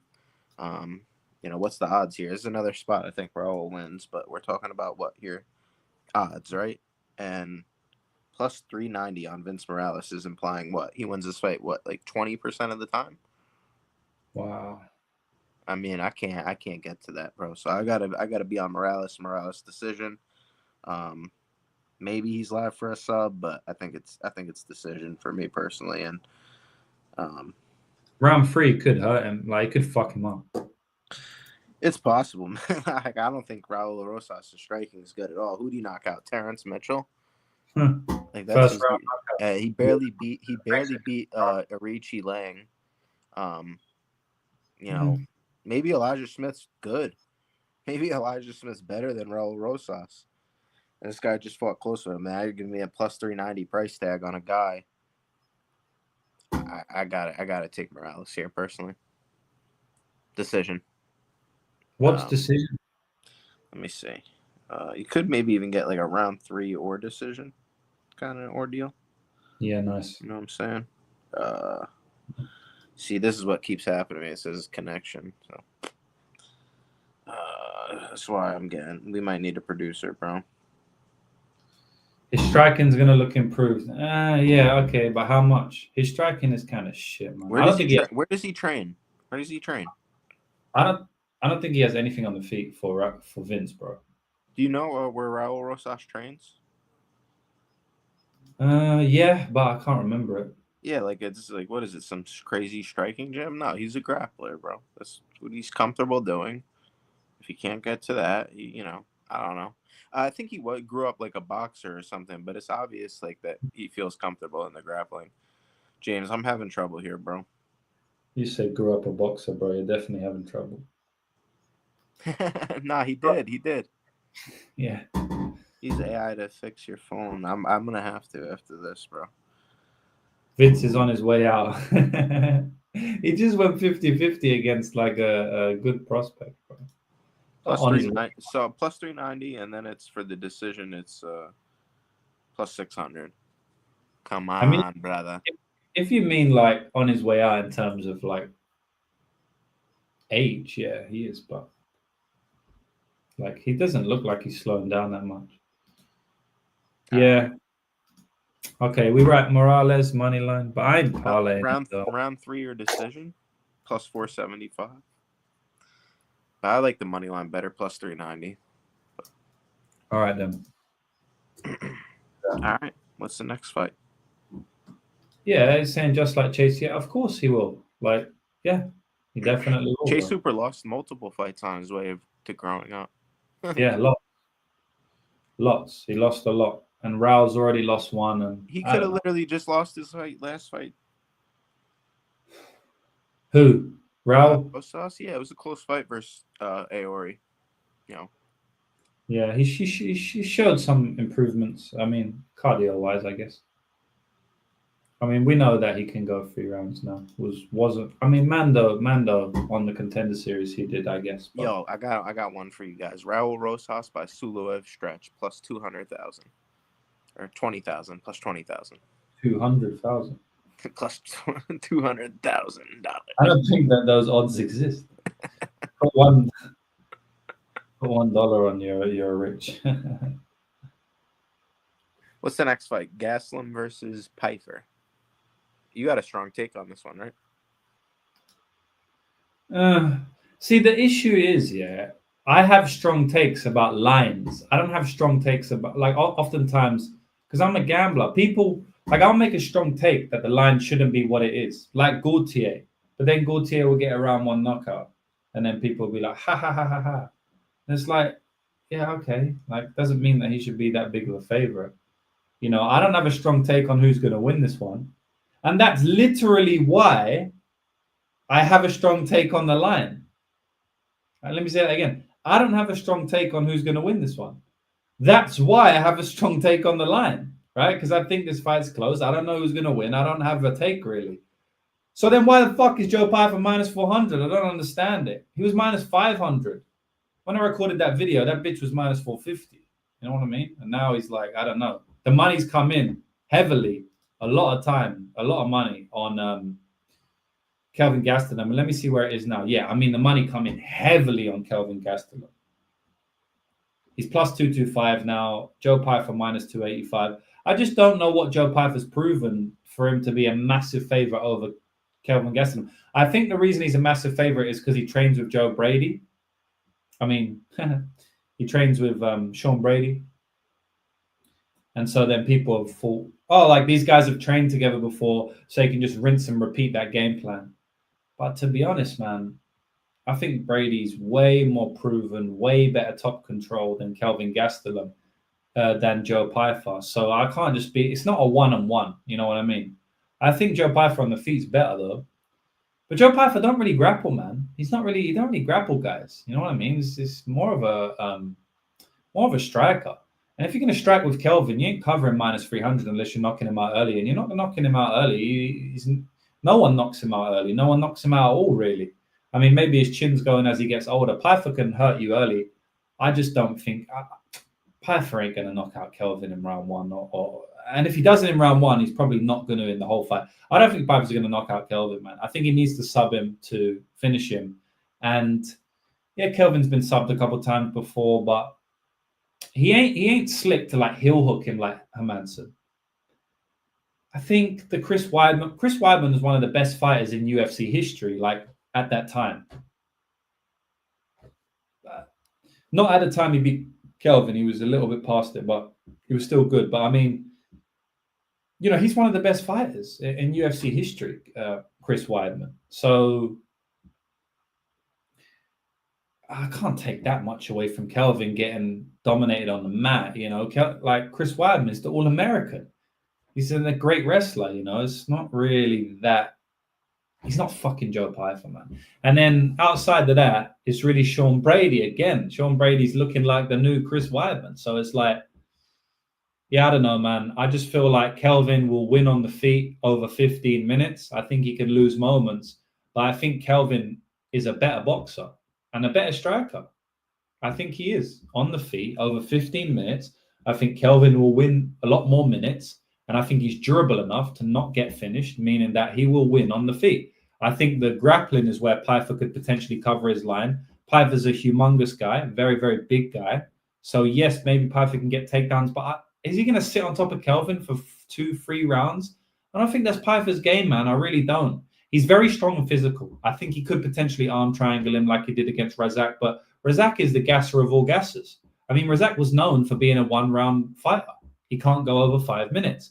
He's proved that a little bit after against Buckley and maybe some other fights, Ribeiro around 2 knockout. But I don't know what Pyfer's done for me to say that he should be minus 400 against Kelvin Gastelum. I don't know what he's done for me to say he should be the minus 285 current price tag he is against Kelvin Gastelum. I have a big take about the line. About the fight, I don't know, man. I could see it going either way. I could see upside for Pyfer. I could see upside for Kelvin. I'd probably line this fight about a pick'em. Minus 110. Maybe Kelvin's washed. If Kelvin's washed, then I look like an idiot. But we put ourselves out to look like idiots. When I call Medina, I'm calling Gastelum. So fuck it, boys. Make fun of me if he gets subbed in round 1. I don't care. He who dares wins. And I'm fucking daring like I always have. Kelvin Gastelum. Let's fucking get it. Yeah, he's fought the much better level of competition, like that's for sure. 185 is different. I do think Joe Pyfer definitely has a grappling advantage here. I trust the people he's training with, you know. Like just because he trains with Sean Brady, like obviously it's getting factored into the line, but still something that he does train with Sean Brady. You're obviously going to be improving. You know, Pat Sabatini, great grappler.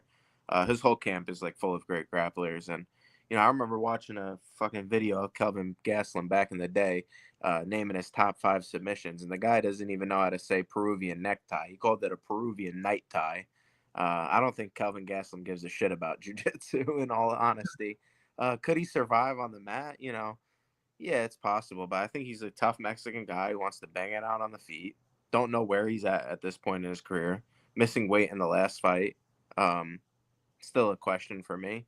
But like as we said, I think that's being factored in the line a bit much. Striking could be close. I give, you know, Pyfer probably 55, just power advantage. I think durability, I give to Kelvin Gastelum also. He's been rocked before, but, you know, it's interesting. Cardio, I give to Kelvin. Tough fight to call for me, man. Ultimately, I'm going to pick Pyfer to win, but I think Gastelum's a live dog here also. Probably a decision. Boys, one thing I'm going to say to you, and I know this was a long time ago, right? But go back and watch the Jonathan Patty fight. One of the worst, horrific looks ever. Gassed out badly. Go back and watch the Jack Hermansson round 4 and 5. He doesn't have much. He gasses out. It was still a close fight. He's shown improvements there. I just feel like the only time I've ever seen this guy go deep, right, was against Jack Hermansson, and he did gas out in that one. Outside of that, he's been into round 2 not many times, right? About a few times in his career. And every single time it's finished early in round 2. So like 1 minute into round 2, 2 minutes into round 2. And, you know, in like 30% of those fights, because there's only been about 4 fights he's gone into round 2 outside of that Manson one, 30% of those fights he's gassed. It's like anytime he's gone into round 2, anytime he's gone over 1.5 rounds, right, which has been like 3 times in his entire career, he's gassed out in 2 of them. So, yeah, I don't know. I'm not saying it's a guarantee that he's going to gas out. I'm saying it's likely. I think he'll gas in round 3, honestly. I'm outright picking Kelvin to win round 3. We'll see anyway, man. Also, Kelvin's been training in elevation. Kelvin's been training above elevation. Kelvin's been training double elevation. I think Kelvin's focused and locked in this time. And we see time and time again, he's not focused and he's not locked in. Kelvin is at 185. I think he's much better at 185. And he went to 15,000 feet elevation, training in the mountains. So I think that the cardio advantage is going to even be more on Kelvin Gastelum's side, and it already was. If he starts a crazy pace early, Kelvin could get a finish in this fight late. What do we want to write down for this one? Did you want to mention too Pyfer coming off of surgery? Did anything to that you think? Yeah, I mean, why not? I mean, it's just another negative, right? It's definitely not good. Do we know how long ago it was? God, he's been off for a little while, hasn't he? I don't know. I can't give you the answer to that. Yeah, I don't know exactly when it was the surgery, but it's not a positive. And then Joe Pyfer was meant to be a guest in a show, MMA show, a couple of weeks ago, and he pulled out because he was sick. So, I mean, that's just another negative. So there's a lot. Plus 230, by the way. Yeah, there's a lot of negatives on the side. Plus 230, you know, it was like, I'm just going to come out and say it. I got plus 330. So, yeah, I mean, it's a bit of a different conversation now, but I think there's still hella value. So, yeah, we'll see. If Pyfer wins this fight, I think he's shown a lot, you know. It's by the best win of his career by far, not even close. And Gastelum, if you're not finishing him, I don't know, man. Probably not making it look easy. So we'll see. Maybe I look stupid. I don't know. It's always risky when you're plus 2XX. You can always look stupid. Yeah, I got one for the people right here.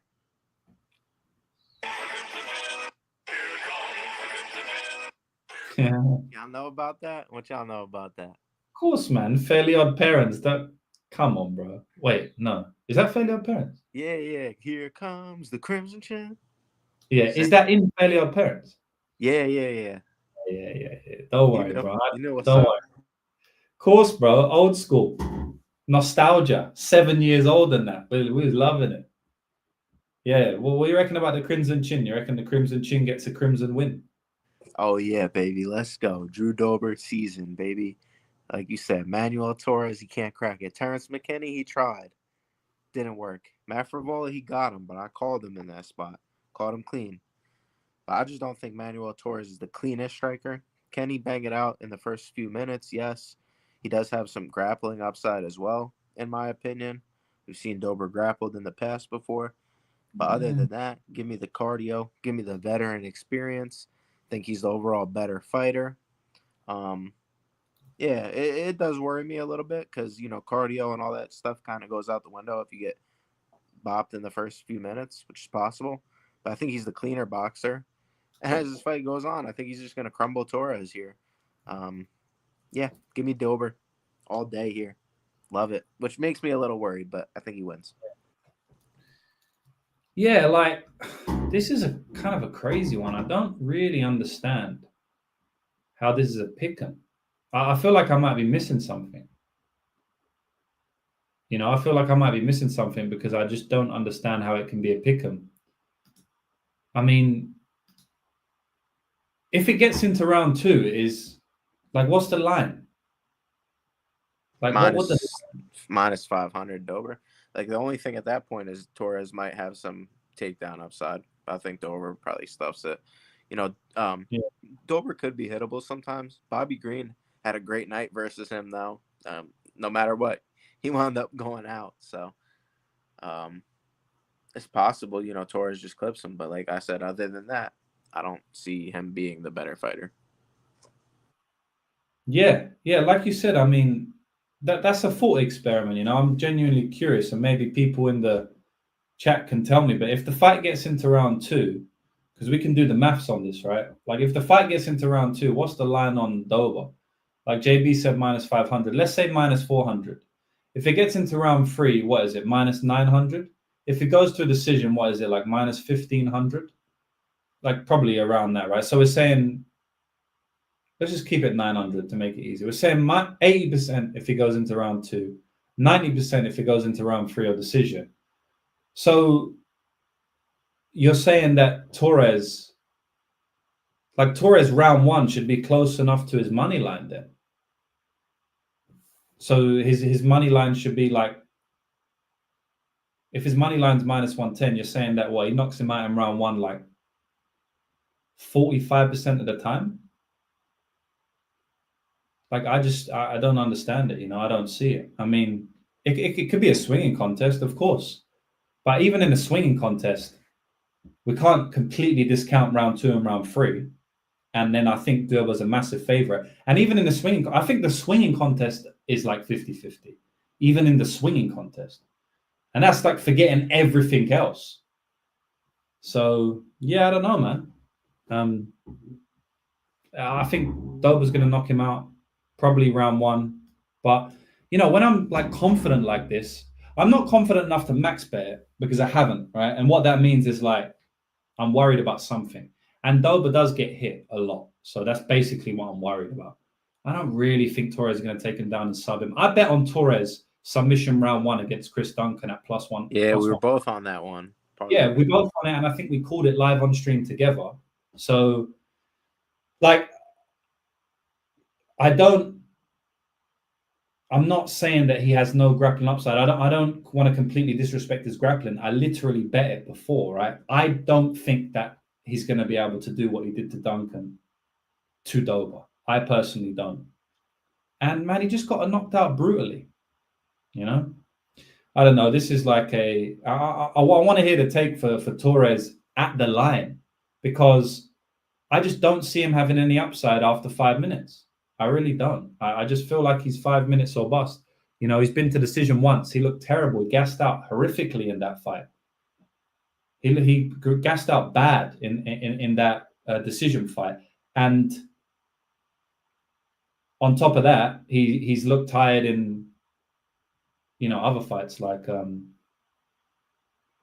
other fights that he's won in round 1. He's not really looked that good in. So I don't know, man. Yeah, I like Dober in this one. I think he's going to win. I think he's probably going to win via finish, via knockout, and I think it's probably going to be in round 1, honestly. Could be the win over Chris Duncan. People, Chris Duncan been on a little tear lately. Yeah. I don't know. I really don't. I like Dober here personally. That's what he's saying. Like, Renato couldn't tap him. Right. Makachev took to round 3 to tap him. Makachev couldn't pass his guard for like 13 minutes. Yeah, he tapped him with like a not even a submission though, but it's Makachev. Yeah, but it took a long time, bro. And he had a lot of top time, and he couldn't pass his guard, bro. He could not pass his guard for ages, and that's pretty impressive in my opinion. Because Finn Makachev is super, super strong. So yes, at the end it got to him, but Torres ain't grinding him down for 13 minutes and then tapping him in round 3, And then like my man says, Moicano had him down many times and couldn't tap him. I don't think Torres is going to come out here and tap him. Torres seems like a meme to me, and he's a favorite against Drew Dober. Yeah, maybe the line move now. I don't know, but I don't know. I'm gonna look stupid if something bad happens, but I'm very confident on Drew Dober. Moicano's a different level, and who's like I said, his best win's Chris Duncan. Camacho, I can't give him no credit for that. Who's the other guy he beat? Forget exactly. Yeah. Did he beat Nicholas Motta? Did he? No, I don't think he did. No, he did, right? Yeah, he did. Yeah, good call. He got wobbled by Motta. He got wobbled by Chris Duncan. He got knocked out by Bahamondes. He gets wobbled like every fight, this guy. This guy gets hurt every fight. He's going up against someone with elite durability. Favola knocked him out, and he was still fighting. He went out, bro. He was still fighting. The ref jumped on him. Like, I don't know. It's not like he was completely done and, we've seen him brutalized before. Outside of that, it was the Gene Silver fight where he couldn't even drop him. Took a lot of damage though, but that A could lot be of damage. right. Yeah, it's true. I don't know, man. Getting Dober round one. Fuck. People like to bet on the younger fighter. Yeah, I like Dober though. I like Dober. You think the KO is what you're calling it? I definitely think the KO. Yeah. Round 1? Round 2? Yeah. Yeah, but just do the money line, do the KO, do the... Oh my God, my phone pisses me, bro. I could find it if you need it, bro. Nah, it's just like I don't know why it does this. I gotta use AI to fix this, man. I gotta go on Grok after this and ask him what's going on. All right, here we go. Minus 105 Dober, money line, KO plus 130. Yuck. No, it ain't. It's not gonna go decision, bro. KO is plus 130. Yeah. Yeah, just take the KO. Yeah, fuck it, bro. It's better, bro. What? Plus 130 versus what? Minus 130. That's a big difference, bro. Yeah, I'm with you, bro. I'm with you on that. Yeah, that's enough, bro. KO's better. And you get a better line somewhere else. What else you want on this one? KO 1, 2? Yeah, KO 1. Okay. Under 1.5 minus 215. No. Dober KO 1 plus 275. Probably get a better line on that elsewhere too, bro. DraftKings is kind of poo. Yeah, not great. What's Torres KO 1? He could sub him too, but KO 1 plus 300. Similar to Dober. Yeah, it makes sense. I just didn't know what they were doing. That's not a bad shot if you like Torres. I don't think he's got any round 2 and round 3 upside, honestly. Mm-hmm. And if Dober is getting finished, it's only ever been in round 1, right? Like, KO, like Terrence McKinney, wobbled him many times, and that was in round 1. And obviously, the Favola round 1. So if you played Dober there, bro, I had a big bet on Dober, bro. Against McKinney? Yeah, I was sweating bullets. Yeah, true. But McKinney's I think McKinney's way more dynamic than Torres, man. Oh yeah, the Crimson Chin always comes through, bro. Always comes through. Torres is slick, but he's not like McKinney hit Dober with flying knees and shit. I don't really think he's going to be flying kneeing him. Caught him off guard, but his head is very big, so he might, big ass blockhead. It's an easy target, bro. Let's smoke that Dober doobie. Let's go, bro. We need that Torres pack. We need that Torres pack this week. Let's go.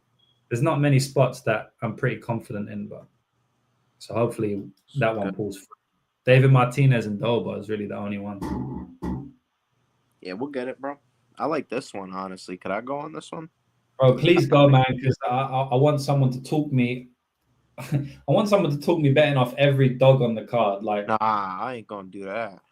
I'm not gonna. Yeah, but I can't bet every underdog. I even Drew Dober's favorite now, but I bet him as an underdog. So if I bet Erceg and a couple of the other ones we spoke about, I'm gonna be betting every underdog on the card. It just looks like I've just gone shotgun mode, but fuck, man, I think they all have a chance, eh? This is one of my I kind of really like this one. I ain't gonna lie to you. Fuck, man, tell me, bro. Tell me, go on. I'm gonna fucking. I just don't know how you get to what's the number at right now? Big fucking number. I think this line's inflated because we saw a big KO in the last fight from Kai Kara France, who's a dangerous striker. I think this is recency bias. We saw Erceg go the distance with Pantoja in a close fight. Same thing with Moreno. They both lost, thin margins. Now you're gonna give me a fighter, who I think is clean in the striking as Moreno, solid striking, solid jiu-jitsu as well. Could Moreno get some top time upside? No, yeah, but I think both guys have good grappling, good BJJ, good scramble.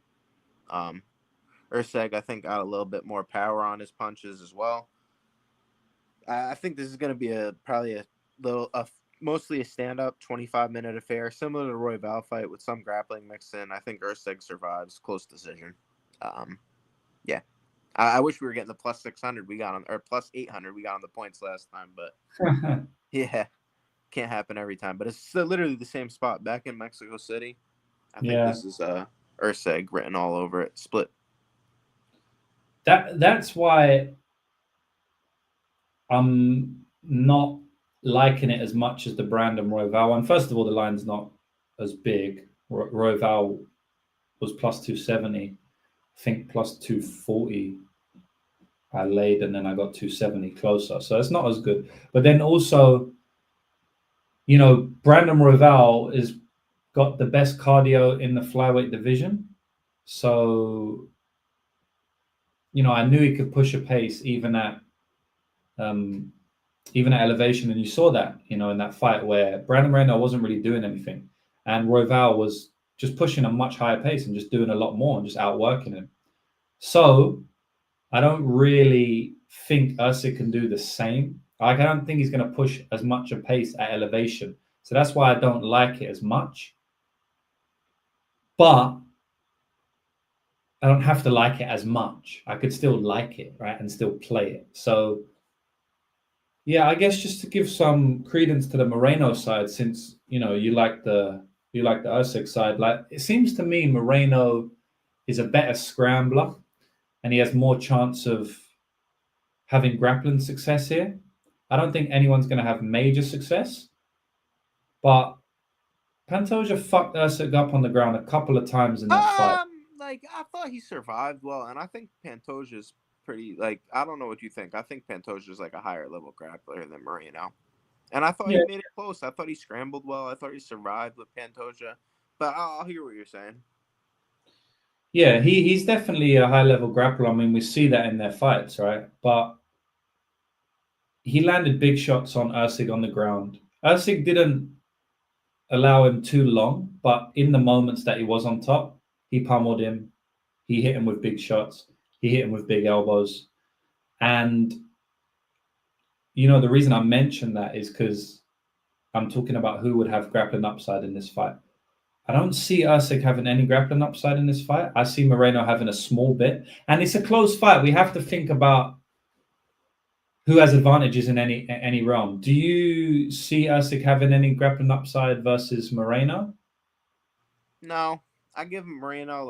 I like Moreno, dude, honestly. I think he's got solid jab. I think he's got the experience advantage here for sure. Erceg a little bit rushed in the UFC, coming off a KO loss, so that's interesting as well. I don't know if he's going to be able to hold him down. No, I don't think so. I don't think he's going to have a lot. I know Erceg, I get what you're saying. I don't think Erceg's taking him down and doing all that, but if it's a close, it could do. If it's a close round, I think Moreno's going to be the one out scrambling and also winning the takedown battle if there is one in the fight, which is a flyweight fight. You got to think that they don't just strike for 15 minutes. I mean, even the Royval Moreno fight, Royval shot a couple of takedowns on Moreno and stuff like that, and Moreno shot a few on Royval. So there's going to be takedowns in this fight. There's takedowns in all flyweight fights. Erceg shot on Pantoja multiple times like a fucking idiot. I bet on him there at plus 200. He shot so much that he actually lost the fight via grappling. He lost via shoot. So there's going to be takedowns and scrambles in this fight. It's a flyweight fight, right? And I think that Moreno is better at that. So I give Moreno the advantage there. So that's one advantage for Moreno. And then the striking, who do I give advantage for? I think it's like 50-50 because I think Moreno's better with the kicks. I think that's a good point. I think he's lands better kicks. I mean, he's pretty cool with his kicks, man. He's got that sneaky high kick where he ducks down to one side, then he throws the head kick. That's a sneaky one, man. That can catch you off guard. And he's shown some good body kicks. He's stopped Kai Kara France with body kicks before, which is pretty impressive. He'll smash him to the body. He's really aggressive. And then Erceg, I think, is a better boxer. But Moreno has that weird style where he can catch you off guard because he has these looping shots. And I think that could catch Erceg because Erceg's very straight down the middle. So I think it's kind of close on the feet. I don't really know who I would say I favor. I kind of favor Moreno a bit on the feet. I think his activity and output and kicking and boxing, I think I favor it a bit more than Erceg, in my opinion. So I favor him striking a little bit, and I favor him grappling a little bit and scrambling a little bit. So at the moment, I'm edging Moreno in every realm of the fight, but it's close though. Every realm of the fight is close. And then you speak about cardio.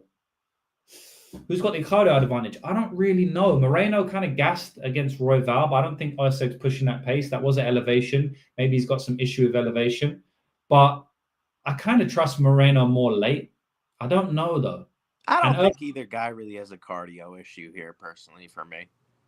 No, definitely not cardio issue, but who do we favor cardio? 50-50? Yeah, I think it's 50-50. Yeah. I agree. I reckon that one's 50-50, so no advantage. And then, that's what I'm trying to peel back every layer of the fight. Sure. Durability, Moreno has much better durability, in my opinion. But yep. I think I said this on my breakdown a couple of days ago, right? Yeah. And I think that's cancelled out by the power of Erceg. I think Erceg hits harder. So I think I think Erceg can get a knockdown here. He can get a wobble. He can get a flash knockdown. I don't think he's finishing him in, though. So definitely not. But then Moreno can hurt Erceg as well. Erceg was hurt by Costa, by his last fight. Kaikara, coming back off that. Intangibles, I think they both got some negative intangibles. I think probably more on the Erceg side.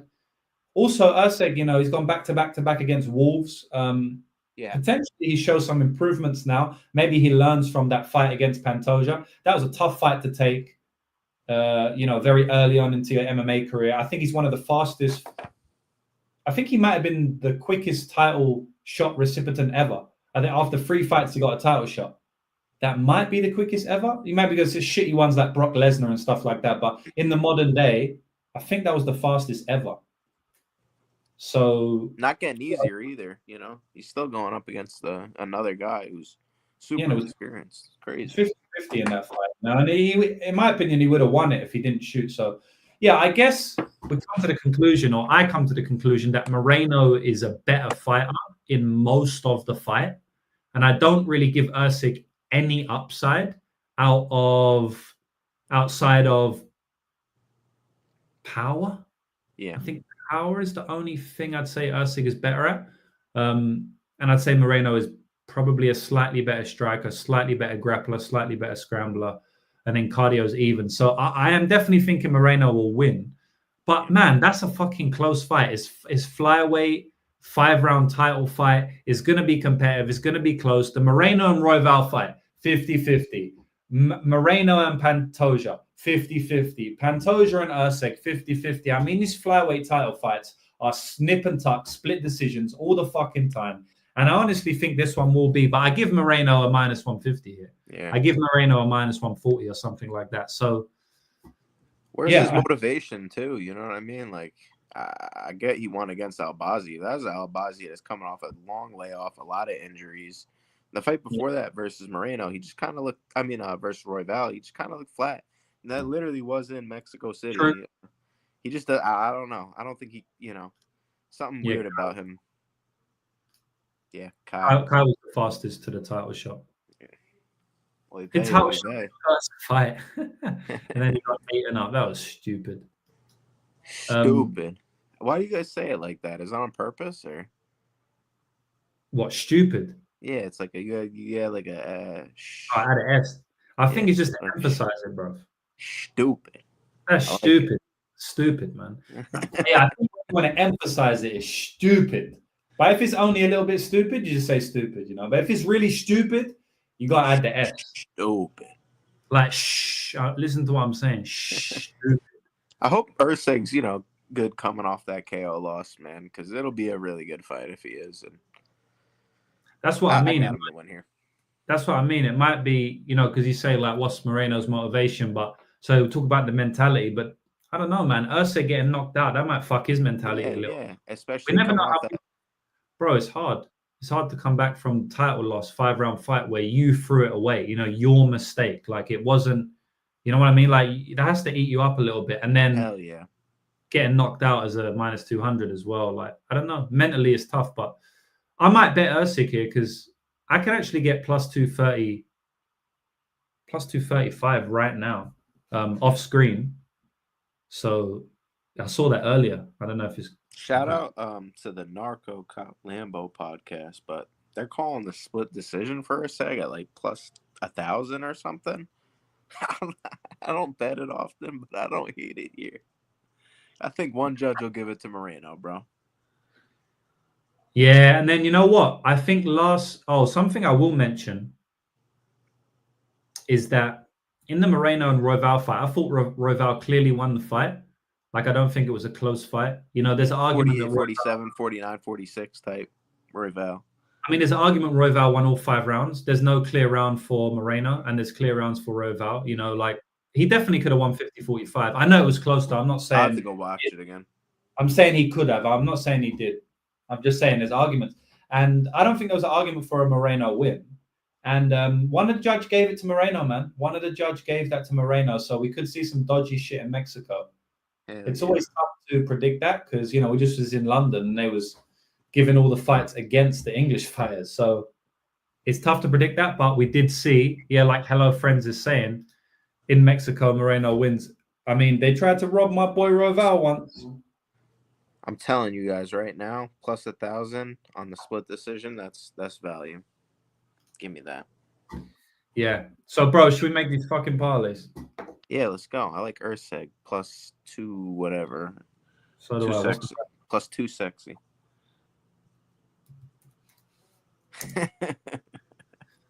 I don't think we can relate that to Erceg. Oh, come on, dude. That's the peak male. He's a model, dude. He's a Greek god. Plus 200. Plus 200? Nah. That's some bullshit price, man. We get much better than that. I know. DraftKings is boss. Plus Erceg decision. You know, it's terrible, plus right? 275. No, that's all right. It's his path. Yeah. I think he can get a knockdown on Moreno, though. But I don't think he can finish him. He ain't finishing. Erceg decision, plus 275. Write it down for me. Kind of like Polastri moneyline, Polastri decision. I kind of like decision, you know. I don't know. Yeah, I like it too. Damn, this is a tough one, bro.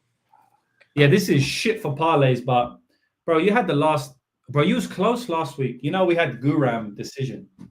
Bro, I can't believe I bet Guram. That's so embarrassing. Yeah, that was your parlay. I don't know what I did. I forget. You had Vucevic inside the distance. No. It was Christian Leroy Duncan inside the distance. That's who soiled it for me. Oh, yeah. So we cashed the first 2 legs, and that was the last one. Yeah, right? and he ran away because I had the fight. Yeah, I had the fight goes in Colin Loughran fight. That was easy. And then what was the other leg? It was another really easy one. It was a good parlay. Yeah, Christian Leroy Duncan soiled it. That's not as embarrassing. He almost finished him on the bell as well last round. Oh, dude, yeah. If he wasn't running away the whole fight, like I was listening to the commentary and I kind of agreed with him. I should probably call him for timidity. He was literally like running the whole entire time, trying not to let me cash my bet.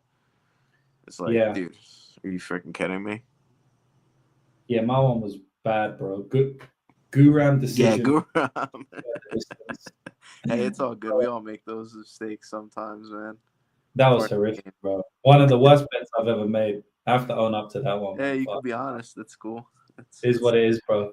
Well, I also made a couple good bets on that card. I can't remember what we won. We won, but man, we definitely had some good ones. I'm trying to find last week.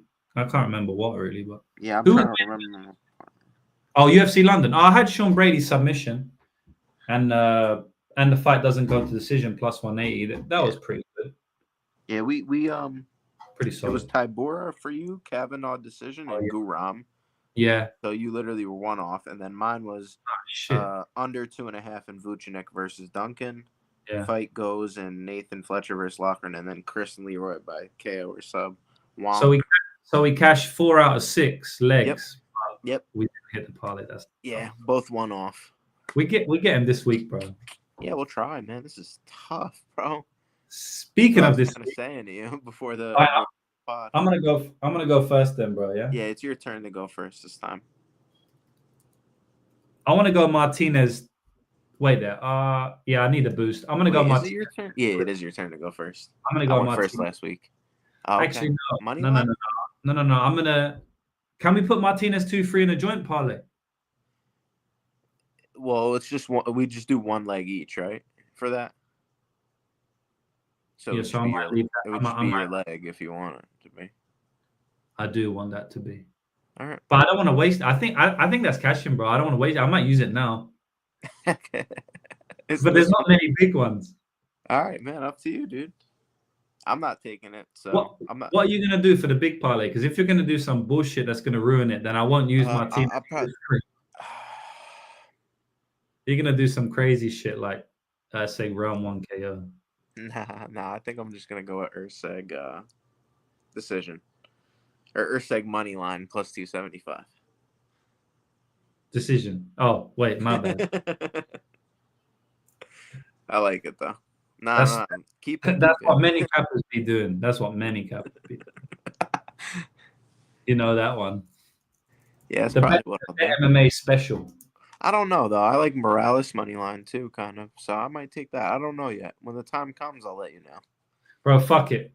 Martinez round 2, round 3. So we have to make 2 parlays, right? Well, can we just get 2-3 somewhere? I don't want to make 2. Fuck that. What's 2-3?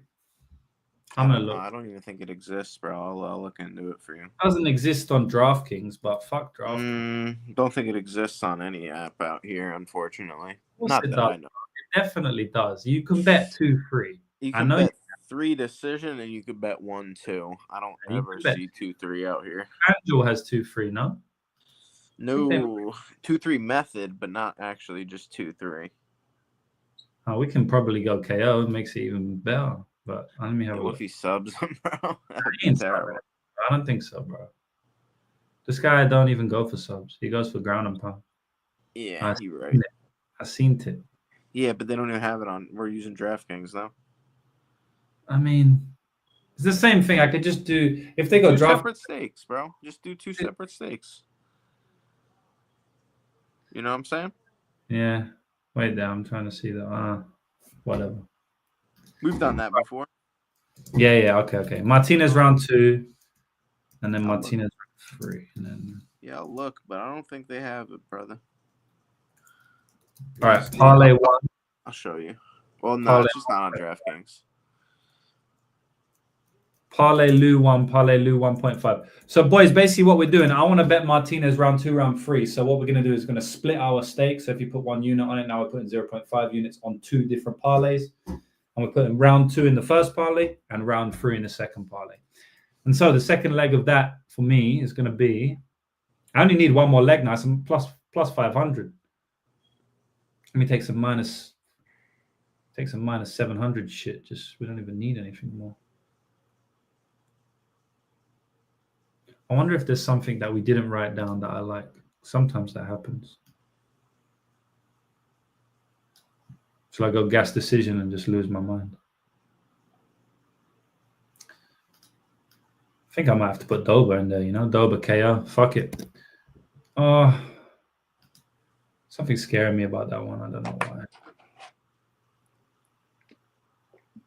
No, fuck it. Dober KO. Baby, can you do me the honor? Dober KO plus 130 and Martinez round 2 plus 500. Plus 2,400 and plus 3,600. No, I'm just kidding. Hold on. That's my call though. I'm saying plus 24 and plus 36. Let's see though. That's not really what it is. Martinez wins in round 2. Plus 500. Dober wins via KO TKO. Okay. Plus 500 plus 130 is plus 1,280. That was off. And then round 3 is plus 700 G. So let's do plus 1,740. This is like a classic Parlay Madness episode, bro. Let's fucking go, bro. This is what we're playing with. Parlay Madness, never forget, up 50 units. You want And to then, just make you? How many likes do you got? You want to just make a bunch of parlays? We got to get like 300 likes one day. We'll just go full madness. yeah. If we get like 300 likes live or some shit, yeah, we'll do just go like 10 parlays or some shit. All right, can you scroll up for me, G, so I could attempt to make a parlay? I'm gonna go with under 1.5 for Miranda versus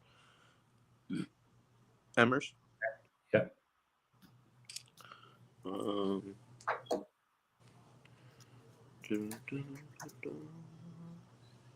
Give me Borjas versus Rodriguez. Fight doesn't go. Nice one, bro. Them two are cool. Do you think it's okay to put in the Martinez fight doesn't go?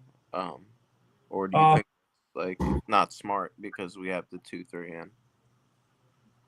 I really think that motherfucker gets finished, so I think it's cool, bro. But it's up to you. I just, wouldn't it bust all the parlays if it doesn't hit? It would bust. It would bust. That's what Depends. I'm thinking. Well, we got the joint parlay. So it's like, Well, of course, you're right. I'm just thinking in my head, like, it's plus 330 now. I mean, he's that's probably gonna finish him in round 2 or 3. Is he live to finish in round 1 though? not really. And to be honest, this motherfucker just stays on the outside of the octagon a lot. Like, he might not finish him, bro. I wouldn't put that in. I wouldn't put that in. Okay. That's what I'm thinking in my head, bro. I'm gonna go with Erceg. No volume, bro. I think I'm gonna go with Erceg money line. Oh, bro, we already did plus 1700, plus 1200. Erceg money line's gonna move it to like plus 1000 or some shit. Do you really? I mean, that's huge odds, bro. Don't you want to do a safer one? All right. Yeah, I do. You're right. Are you sure? Yeah. I'm just saying, like, we've got you're right. plus 1700. The last one, the next one we do, the joint one, is always going to be nuts. So then we were going to have like 4 crazy ones. I'm struggling if I want to. I like Erceg a lot, but I like Morales too. But all right. Plus 331. Yeah, let's go. You good with that? Go. Yeah. Oh yeah. I think that's it, bro. Miranda under 1.5. Borjas versus. Yeah, because that's a lot. You know what I mean? That should be minus 300. So yeah. And if you don't like the Borjas versus Rodriguez one, and you like the Oliveira one, you could flip flop them. Like for the people out there watching, like different stuff. But I like those two. Plus 331. All right, bro. Wait there. I need to put the Jew. You know what I'm saying? Yeah. And then we go parlay. I'm gonna go with Erceg decision before I change my mind. Yeah, see, that's solid because the thing is, if you put Erceg in that one, we can't really put him in this one. So we have to get him in anyway. Nice. It was like between him and Morales, but I think Erceg. Morales coming off like that small camp. I like Morales. I just them odds are crazy, bro. Yeah. I swear that's mad. Like, is Raul that good? I don't know, man. Maybe we just go with those two. Or do you like C-Rod 2-3 at plus massive numbers and we go crazy? C-Rod's just a bit of an anti-finisher. Why do I feel like we should have used Martinez 2-3 for this one, bro? And we're just like making it difficult. Yeah, no, that's what I was saying. I was gonna do it, but I was like, you know what, bro? I'm just feeling it, man. I need to use that. Yeah, but can we use like a smaller, safer one for the first one, and then we can use Martinez 2? Because I think he finishes him in 2-3, bro. Martinez. Yeah, but I don't really know if Erceg wins, bro. But I really think that Dober. Okay. You know what I mean? Like, I really like Dober KO. Solid. So I don't know. I like these. These are done, bro. I like these two. Done. This one's so decision, or do I go with Morales? You said Erceg. You said Erceg for the first one, and then for the second one. Surely you should keep Erceg, bro. Imagine he'll be fuming that you changed it twice. Yeah, who do you like better, Erceg or Morales? Erceg. Yeah. And you like it better. I do. I think he's gonna get it done, probably by decision too. Split. Bro, it's not bang Vergara decision in that shit. I was looking at that one too, bro. Yeah, I'm gonna stick with Erceg decision. I'm more confident money, bro. in Vergara decision than I am in Morales money line. I think. It's a Yeah. throwback night. Throwback night. I like the comments here. We need to get the chat involved, bro. I think we need to get it. I know I can see it. People saying they want to make like 7 parlays and shit. Throwback. Damn. We got the degenerates in the chat. 685 of you motherfuckers. 685 live viewers, JB. Solid. At 1 a.m., 2 a.m. on the East. Numbers. We put bums in seats, JB. And we put bums in seats. Facts. Getting money like a bum on the street. I don't know, man. I think because the money line's so big. Yep. Like we talked about it. I think. Yeah, we definitely did. I definitely said he can get 10-8 round 3. But I said round 3 decision, but it was like plus 475. And I was thinking in my head, like, hey, he might finish him in round 2. Then it could go to decision. So I just wrote down money. Yeah, I wouldn't want to parlay that, to be honest. Like, I way rather parlay Martinez 2-3. Obviously, the odds are different, but for a reason. C-Rod 2-3 is just a bit of an anti-finisher. But elevation, I think he can get it done. I don't know, though. I don't like it personally. I like Vergara decision better than... Yeah. Kind of like or you could just go Gastelum. Yeah, Gastelum's nice. No, there's so many, bro. So are we just doing one more leg? Chat, what do you think? It's you. Chat, we got to get them involved, bro. Chat, we got Gastelum, we got Morales, we got Vergara decision. Like, there's a lot of fucking opportunities here. C-Rod 2-3, like what are we saying? I'm smacking Erceg money line, so it's all down to this. Like, this is it right here. This is us hitting the big parlay. This is the time where this is the moment of truth, lucrative, because Erceg decision is going to spend. I think they all hit, bro. Yeah, but this is the last leg, so this is like the Trinity, you know. We got no Vergara, right? Not Gastelum, and we've got yes to C-Rod. C-Rod. And a Gastelum and a C-Rod. C-Rod's out in front at the moment. But C-Rod what? If we put C-Rod, it's minus 160. I'm talking about C-Rod round 2-3. Yeah. I ain't talking about no bullshit minus 160. Like, do you understand? Like, chat, make sure you're voting for C-Rod to win in round 2. I know where my vote is, but what's your vote? I can't say it. Or John's saying C-Rod and then we add a third leg. I don't know. Yeah, I guess that this isn't this like the long shot though? Like you want to big plus odds? Yeah. I think it's kind of sitting right there, bro. I don't know. What you think? What?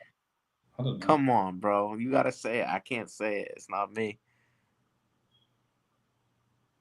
What Morales?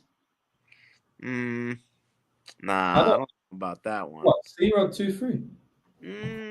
I don't know. I think Vergara decision could hit, bro. I swear you said you don't like it. Who said that? I think that was the comments. Oh, shit. I thought you said you don't like it. Nah, I thought I was the one who wanted to put it down. I had it written down. Oh, yeah, bro. Fuck it. If you like it. I thought I mentioned it like a minute ago and you said I don't like it. Nah, I think that was the comments. Maybe I'm just stoned. But yeah, I definitely like it. You probably thought I was talking about something else. Oh, yeah, easy. It's done then, bro. Fuck Double it. decision leg. Let's...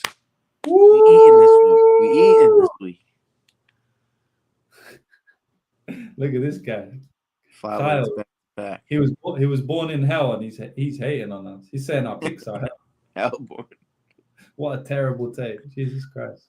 Let's go. Gastelum at C-Rod moneyline plus 2,000. C-Rod ITD. Fuck it. It's done, boys. CJ Vergara at plus elevation. 2150, baby. Fuck, I don't know if we do. I don't think the people aren't gonna like that one, but you know what? CJ's kind of a bum. Fuck it though. You think so? I don't know. Kind of, yeah, bro. He's kind of a bum. Fuck it though. Then you pick your leg, then, bro. I'm not gonna force your hand, bro. Nah. Fuck it. It's done, man. You sure? Yeah. No. But yeah. Yo, if you're not sure, don't put it in, bro. I can't. Check start, bro. How can I be sure of a plus 500? I'm not sure of anything. If I'm sure on a plus 500, that's the day that I'm rich. Yeah, you're right. But maybe we could just pick the best out of all of them. Bro, we literally everything here is plus 400, 200 minimum. Make a chat parlay. Yeah, we should do that shit. Should we do that, bro? What's the odds for this first? Let's go. It's plus 2150. Oh, bro, it's cashing. Sergio said he does get the decision. That's it then. That's what I thought could happen, bro. But maybe I'm tripping. Parlay chat. Should we do that? Yeah, absolutely. Who you guys like? We got a lot of C-Rods in. Davin J, we picked C-Rod, you little fucker. I picked every underdog. I basically and David Martinez. I can't even lie. You little fucker. David Martinez and C-Rod. I nominate Morales. Bro, Captain Server's going hard for this Morales later. Yeah. CS. Right, mate. If there's value on plus 400, surely there's. I don't know about round 2 though, man. I kind of feel like round 3. But if you play round 3, you have to kind of play round 2. Yeah. So chat, we got a chat parlay. How are we gonna do this though? Because I can't just put everything in. I'm an idiot. There's no way in hell Erceg wins this fight. Yo, come back next week. I'm going Astro Boy, getting it done this week. Split decision plus 1,000. That's my call, and that's all I gotta say. I'm done with it. I'm done with it. No, you're an arse hat. That's a crazy arse hat. That's like a 1970s dish. Golly gosh, you're an arse hat. Yeah. All right. I think that's it. 2 favorites out of 13 fights. Parlay. Cook, baby. We're not doing parlay. No, we could do it. What do we got? I don't know. He's saying too many. I don't know what one to choose. Too much shit coming through. We got Dober round 1 KO. Should we parlay Dober round 1 KO with Torres submission round 1? I think that's I think we're good here, bro. That's what I'm saying. It's tough to boys. We'll think of a better way to do a chat parlay. We'll do like a poll next week. We'll do a poll on like Twitter or some shit. Yeah, we did shoot for the poll. Nonetheless, we got another one in the books, bro. Another Parlay Madness episode. I don't know. We will continue to be in profit. 50-something units up. I don't know. Something like that. 2025 in profit. Let's fucking get it. Parlay Lou 1.5. Parlay Jew and Parlay Lou and Jew. We're cashing. Huge one. Yeah. Rest in peace, chat parlay. Don't worry. Bring it back next week. That's it, boys. Nothing more to say. If you want all my bets, then you better come in with some good luck. Like I said, trying to make it 6 winning weeks in a row. This is my 10th year betting MMA, JB. I started in 2015 consistently. Right around the Aldo and McGregor days. Fuck, that was a long time ago now. Okay. 10 years, man. A decade in. And we're going to keep cashing. It's been a long fucking time. We're still here. Let's get these shekels, baby. Most people don't last this long. Most people don't make that much money, but I've been blessed to be able to do it. So hopefully we can continue it. And yeah, you want to say anything before we leave them? Yeah, look at this little fucking wet wipe in the comments. Fucking wet wipe.